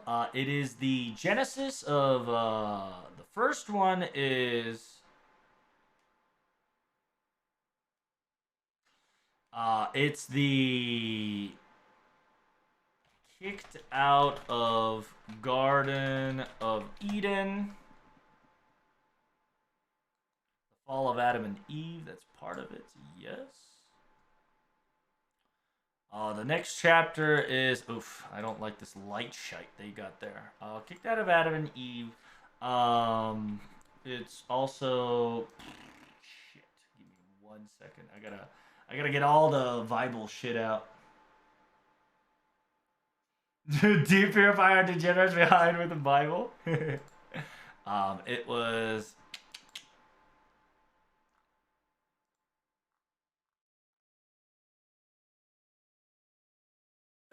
Milai, a beautiful da. Hey, Dario. Milai, a beautiful da. Dario. Milai, a beautiful da. Hey. Give me 1 second here. Yeah, there's another theory that I'll probably do next week, talking about Da Vinci being a possible Beast 5.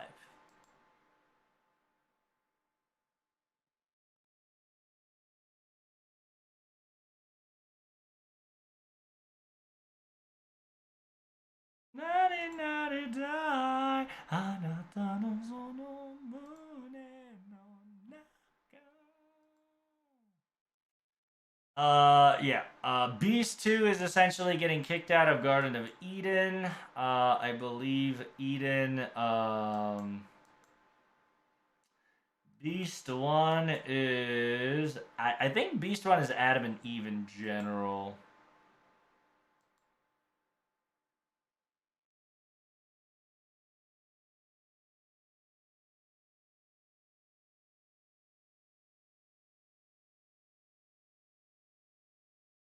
It's, AKA...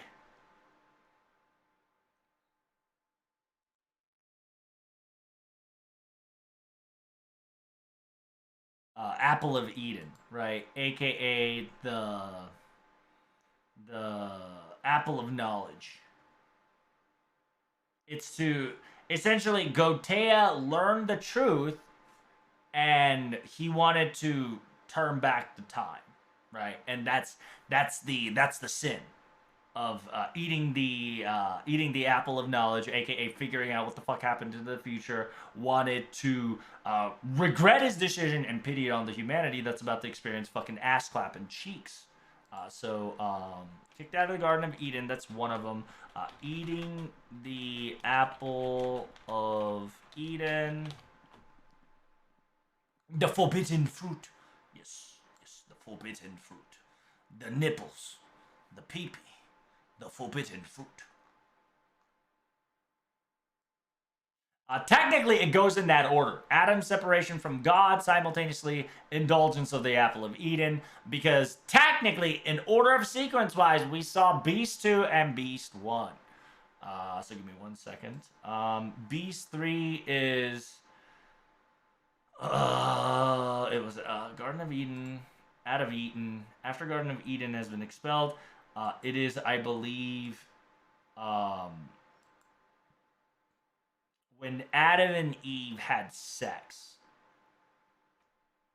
it's the lust for knowledge, and AKA lust for knowledge and procreation, and understanding what those actually mean. That's the third sin in the Bible verse, right? Because in the profile 7 of Beast 3, if I remember correctly, they specifically says love is a good thing to have. It's also to have desires, but you can never turn love into pleasure, because if you should always separate love and desires, two things separately, and that's very important. So I don't know if I can write. I don't know if there is like a procreation of Adam and Eve or whatever, but yeah, that's Beast 3.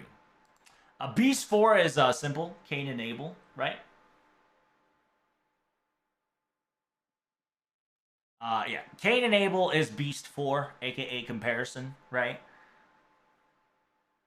Because Cain and Abel, essentially, Abel got blessed, Cain got fucked. So Cain said, "Not today, Abel," and kind of fucked Abel over. Cain kind of fucked Abel over, and Cain is notified as the first murderer, the first sin, the first killer. Right? It's very similar to prime murder, right?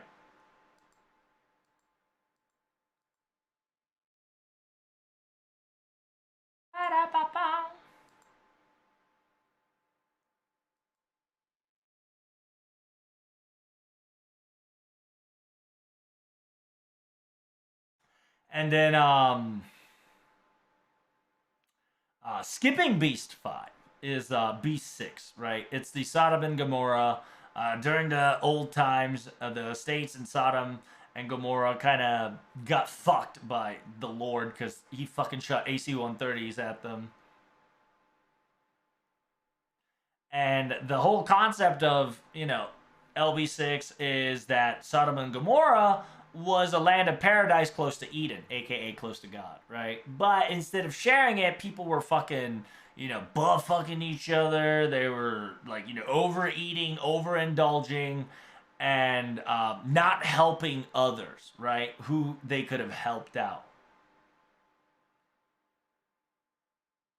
right? So the sin of that is not helping out each other, not helping out, aka on help onto others, And let's be honest, they try to do stuff to the angels.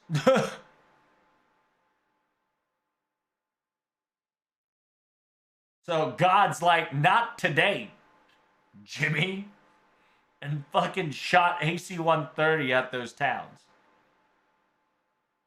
Right? So that's essentially B6.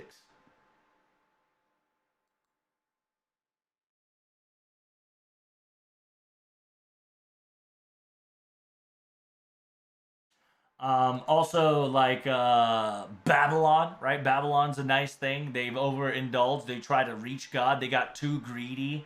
They were drowned in the sea of pleasure. Da da da da da. AC-130 in the end.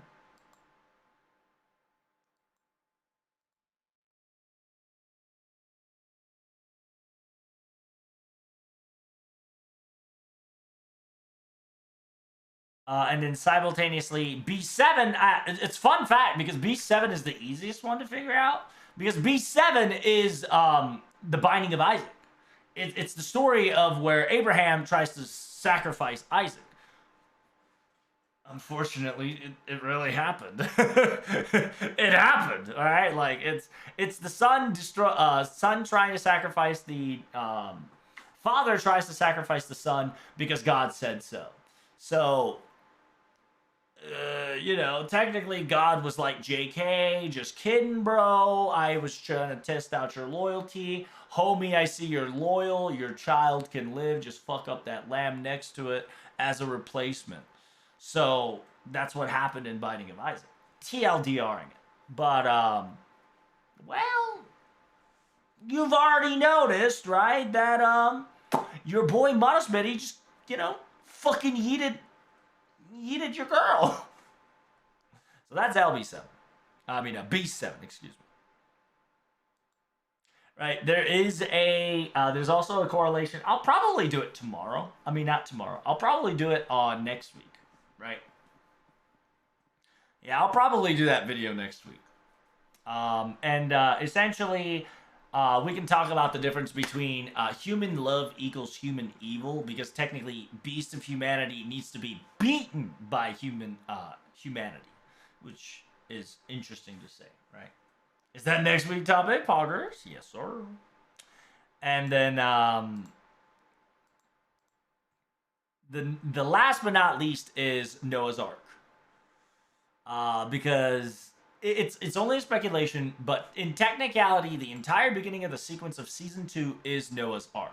If you don't know, right? Because if you know what Noah did, Noah brought 2 variants and survived the flood.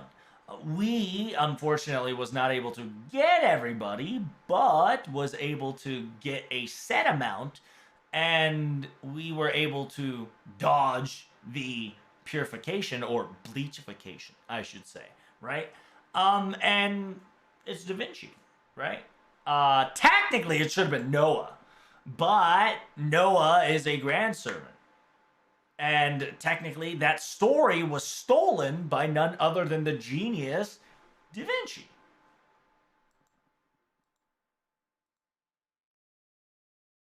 And I think it's still a working theory, but I think Beast 5 Sin might be the technological advancements, right? Like instead of natural selection, it's the it's what's the word? What's the word? No. It's there's a specific word that FGO uses that is going to bite everybody in the back and be like, holy shit, it was in our faces all this time. It's on Da Vinci. It's on it's on Da Vinci. It's on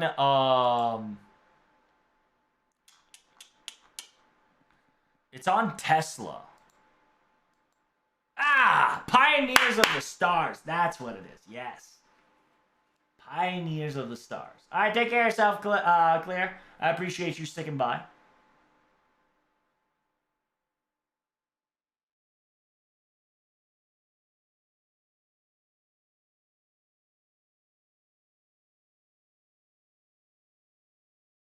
Noah's a grand servant. Is that arcade specific? At this moment, yes. At this moment.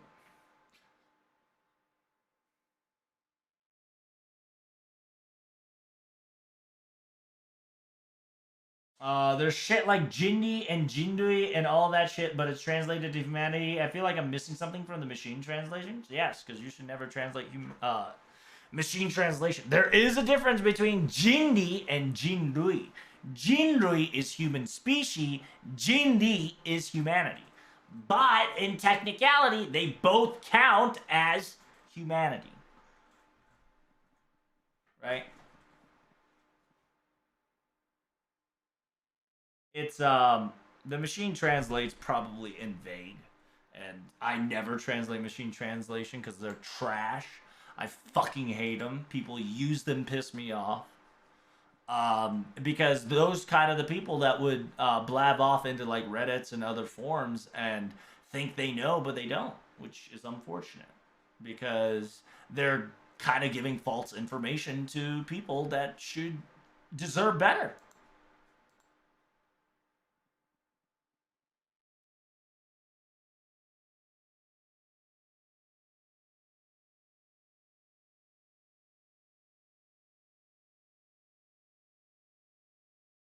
But yeah, I believe that Pioneers of the Stars is going to play a role. So there are three people who have Pioneers of the Stars, which is Tesla, Francis Drake, and Leonardo da Vinci.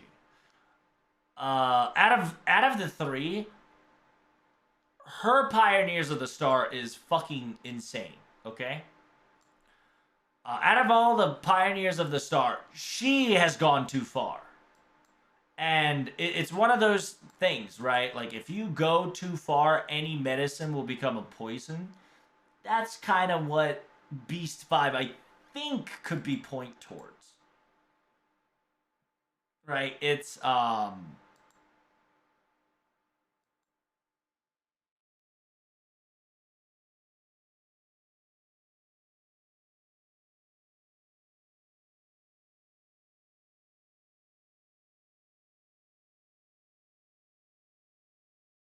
Because Pioneers of the Star is a specific skill gimmick, right? Told in, I believe, season one, and I think it was in Tesla's interlude. I want to say Tesla's interlude. Yeah, I think yeah, Tesla's interlude kind of explain what a Pioneer of the Star really is. So, and at the same time, in technicality, Noah was supposed to save the day, right? But because Da Vinci was so good and so prepped and so progressed and so pioneered, she essentially took that role away from him in FGO in a way. right? And simultaneously, remember, she, aka OG Da Vinci, created the fate summoning system in actuality. Like 90% of her shit is done by her. So essentially, in a way, we're relying on such technology that is so far advanced. It's for humanity, right? The love for humanity is so strong that, like I said, it's probably going to start to bite us, and hence, like I've stated before, Shiba and Thrice is starting to bite us, and I think Ordinal Call is going to make that blatantly clear. But who knows? Pioneers of Stars are skill someone who's overcoming impossible odds. Yeah, exactly. More detail gets told later on, specifically what it is and how it gets it. But out of I sincerely believe that OG Da Vinci has gone a little too far. She's fought too many impossible odds, and like I said, anything that's too good is toxic.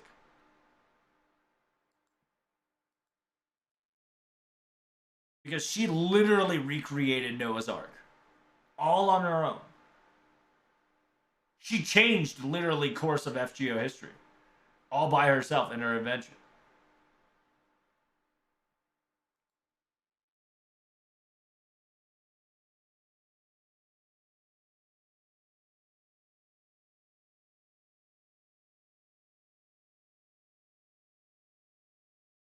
And I believe Da Vinci gave us 3 inventions before she died.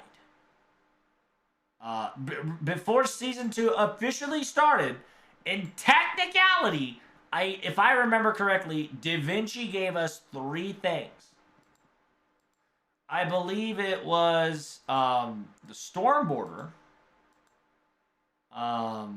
Excuse me, not Storm Border, Shadow Border, right?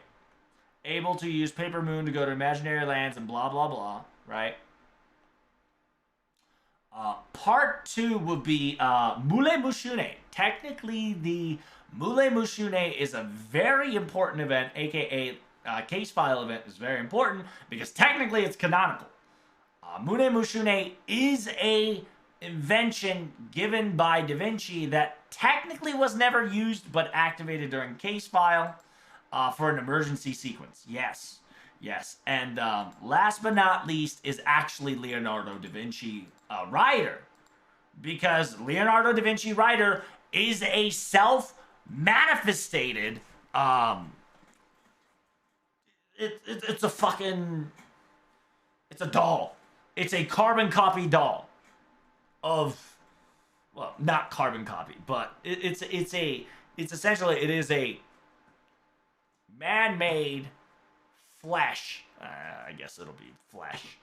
It's a man-made machine / heroic thing. Whatever the fuck little Da Vinci is, that's the 3rd invention, right? That's why I think she's Noah. Or aka she's tied in with the Ark of Noah, because she gave us 3 inventions instead of 3 whatchamacallit, right? Because I think if I remember Noah's little story correctly, it's that while Noah's sleeping, some next level shit happened, and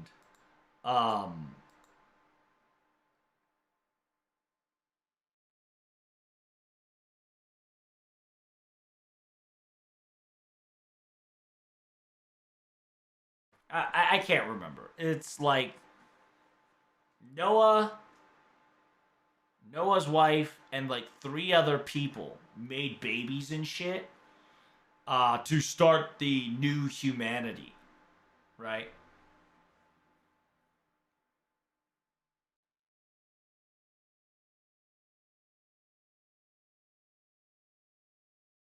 She also designed Spirit Briefcase too. Yeah, there you go.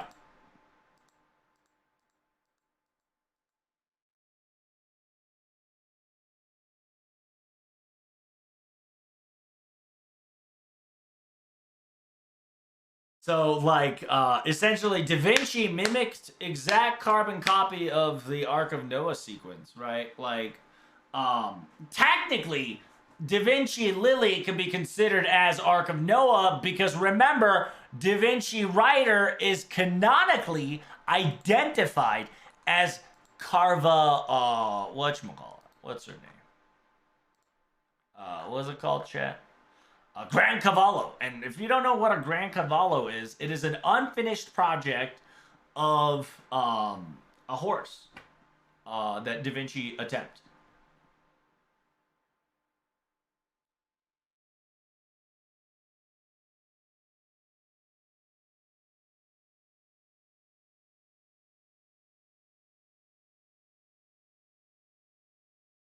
So, like, technically, Grand Cavallo is Shadow Border. And you can say that the briefcase is the third invention, right? So no matter which way you look at it, she gave us at least 3 inventions before she kind of died in season 2.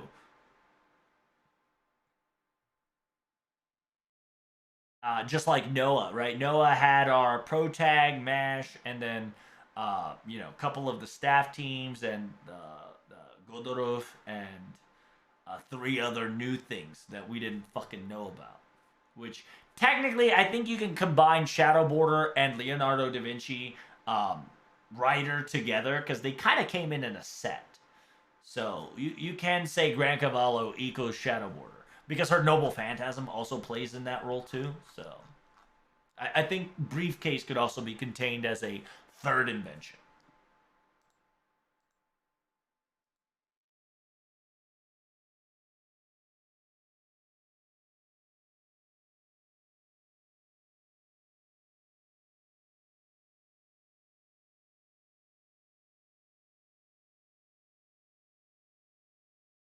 And like I told you before, right? Remember that Da Vinci also has another backup called Edmund Cudum, I think it was called, which is the Saber War carbon copy shite, right? So right now, somewhere, or at least in Carudeus, right, there is a alter Da Vinci awakened now that the quote unquote Da Vinci caster is dead. And there's a possibility that Leonardo da Vinci alter, who is Adam Gadam, right, actually is denying entry to Carudeus. But, like I said, story for another time. Theory for another time. Because, it gets a little big brain. And my brain is starting to fry. But you get my points, right? Like, I give you, understand, right? Just understand, all I'm saying is theories, okay? Do not take this for a moment that these are canons or head canons. I wrote FGO spoiler alert just in case that people don't want to get spoiled for the future. Everything that I'm spitting out is maybe. It is a theory, okay? Some of them are backed up by facts because that's what I do best. My theories are always backed up by evidence, facts, and possibilities. That doesn't mean it'll make it true. Don't get that shit twisted, okay? Understand that what I've said, everything, is nothing more than a speculation. And I hope you understand that. It's not headcanon, it's not truth, it's a possibility, and aka observations that I see that Nasu pulls out.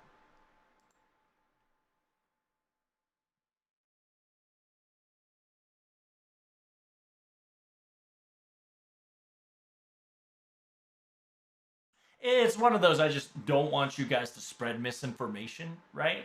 Like, while I know a lot of things, and while I can back you up and give you strings of informations, possibilities, answers, left and right, X, Y, and Z, until they are officially told in FGO game, it's nothing more than speculation. But it's pretty convincing, right? It's what I do best, baby. Other than that, going back to you, Power, you specifically says you wanted to talk about the profile that I retweeted. So let's go to that one to finish the day. So if you do not know, Arcade just opened up the newest. Arcade just opened up the newest node in FGO. It's essentially Arcade had an epilogue. An Arcade epilogue in the Muramasa raid. Interestingly enough, right? Interestingly enough, this is what Musashi says. It says, well, this is our goodbye. I'm now headed towards the Greece Lost Belt. I mean, never mind. Ignore what I said. I suppose it must be fate that I was able to see this dimension at this time. And with those words said, Da Vinci disappeared. Not Da Vinci. Musashi, aka Musashi, left and disappeared. Now that Lily Harlot and the world's connection has been severed, Muramasa's role also ended. Draco came to a master that was resting. It's as well done on cleaning up the remnants, the rest of the remnants.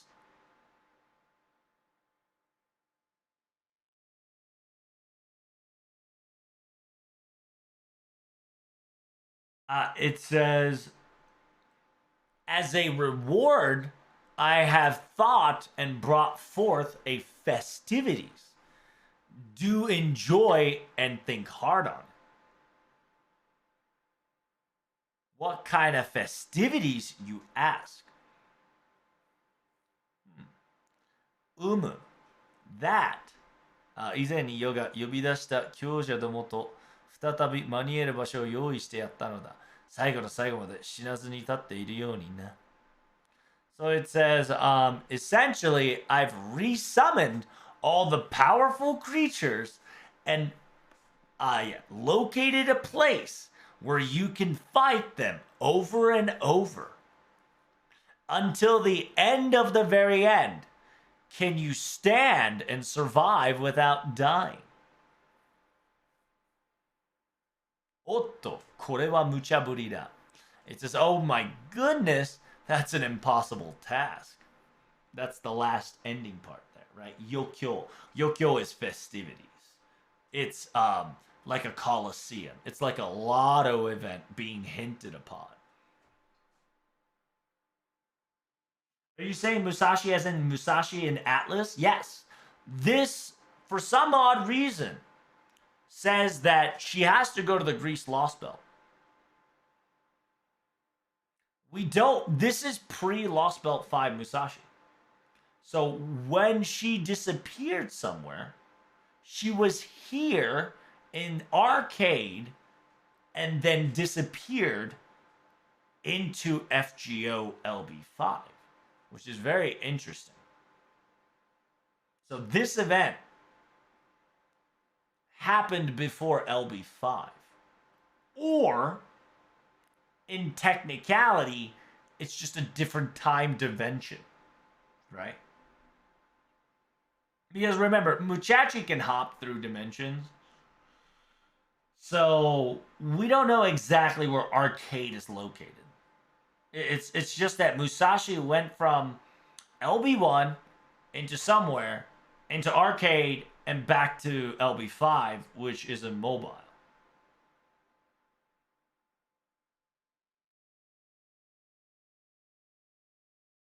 Which makes sense how Musashi was, in a way, very friendly towards Musashi. Because remember, in LB 5.2, the interaction between Musashi and Muramasa was interestingly confident, wary, but like it was treating a person they met before, which was interesting. So it's an interesting Arcade sprinkle, right? Arcade sprinkling some evident crack, saying that, oh yeah, by the way, Musashi was in Arcade before LB5.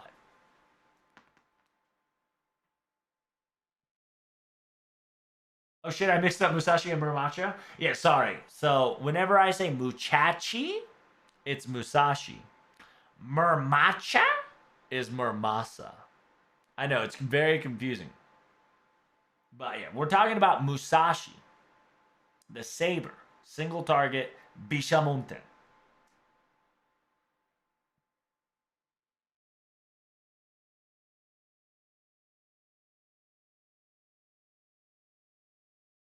So it is very intriguing to see this prompt. And that's why I retweeted it and liked it and says, intriguing. I see. Oh, I see.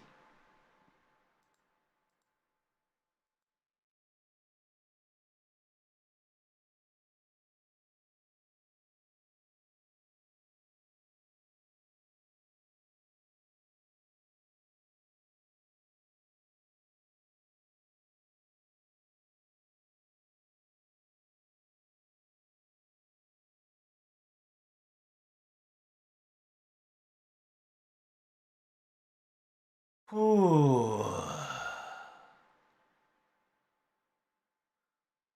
Well, chat. I believe it's time to go.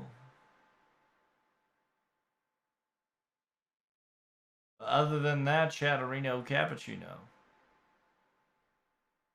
my brain is finally fried. So if you guys enjoyed the stream, make sure to follow me on Twitter, YouTube, and good old Discord action. Discord, you do have to wait 10 minutes. After you wait 10 minutes, don't you fucking forget to hit that ayaya button so we can outgrow the doggos. Because we, sparrows, will outnumber the doggos in order for us to shine. I do appreciate you all for coming in. I hope you enjoyed the Triple T, the TTT, the Theory Thursday Troubs or Troubs Theory Thursday. More to it to come. And as always, after you've done all that, do me one last favor. If you can click on that Rogue Energy link for me, it would help out a lot. If you ever want to have a sugar-free energy drink or sugar-free Gatorade style, make sure you click on that link and check it out. Because if you ever want to, don't forget to use the code TLT. It'll save 20% off on your purchase, and whatever you buy will support my stream. So, thank you guys so much. You guys are amazing. Friday, I do not stream, so be careful. However, as a reminder, you can see my voice is dying, right? As a reminder, we're going to be watching. We're going to be watching a quote unquote Witch of the Mercury.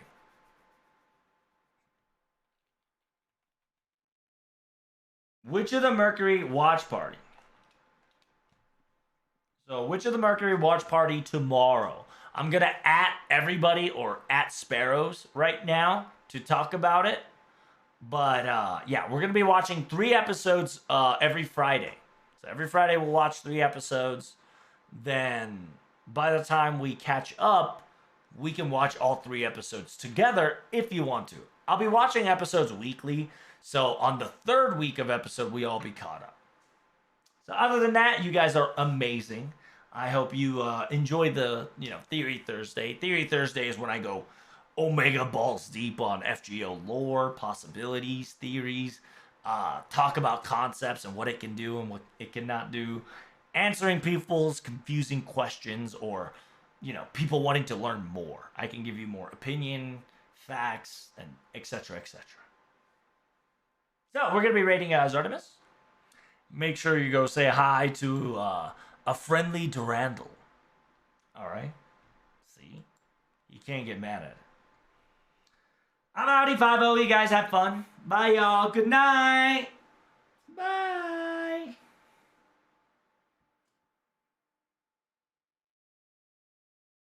Whew.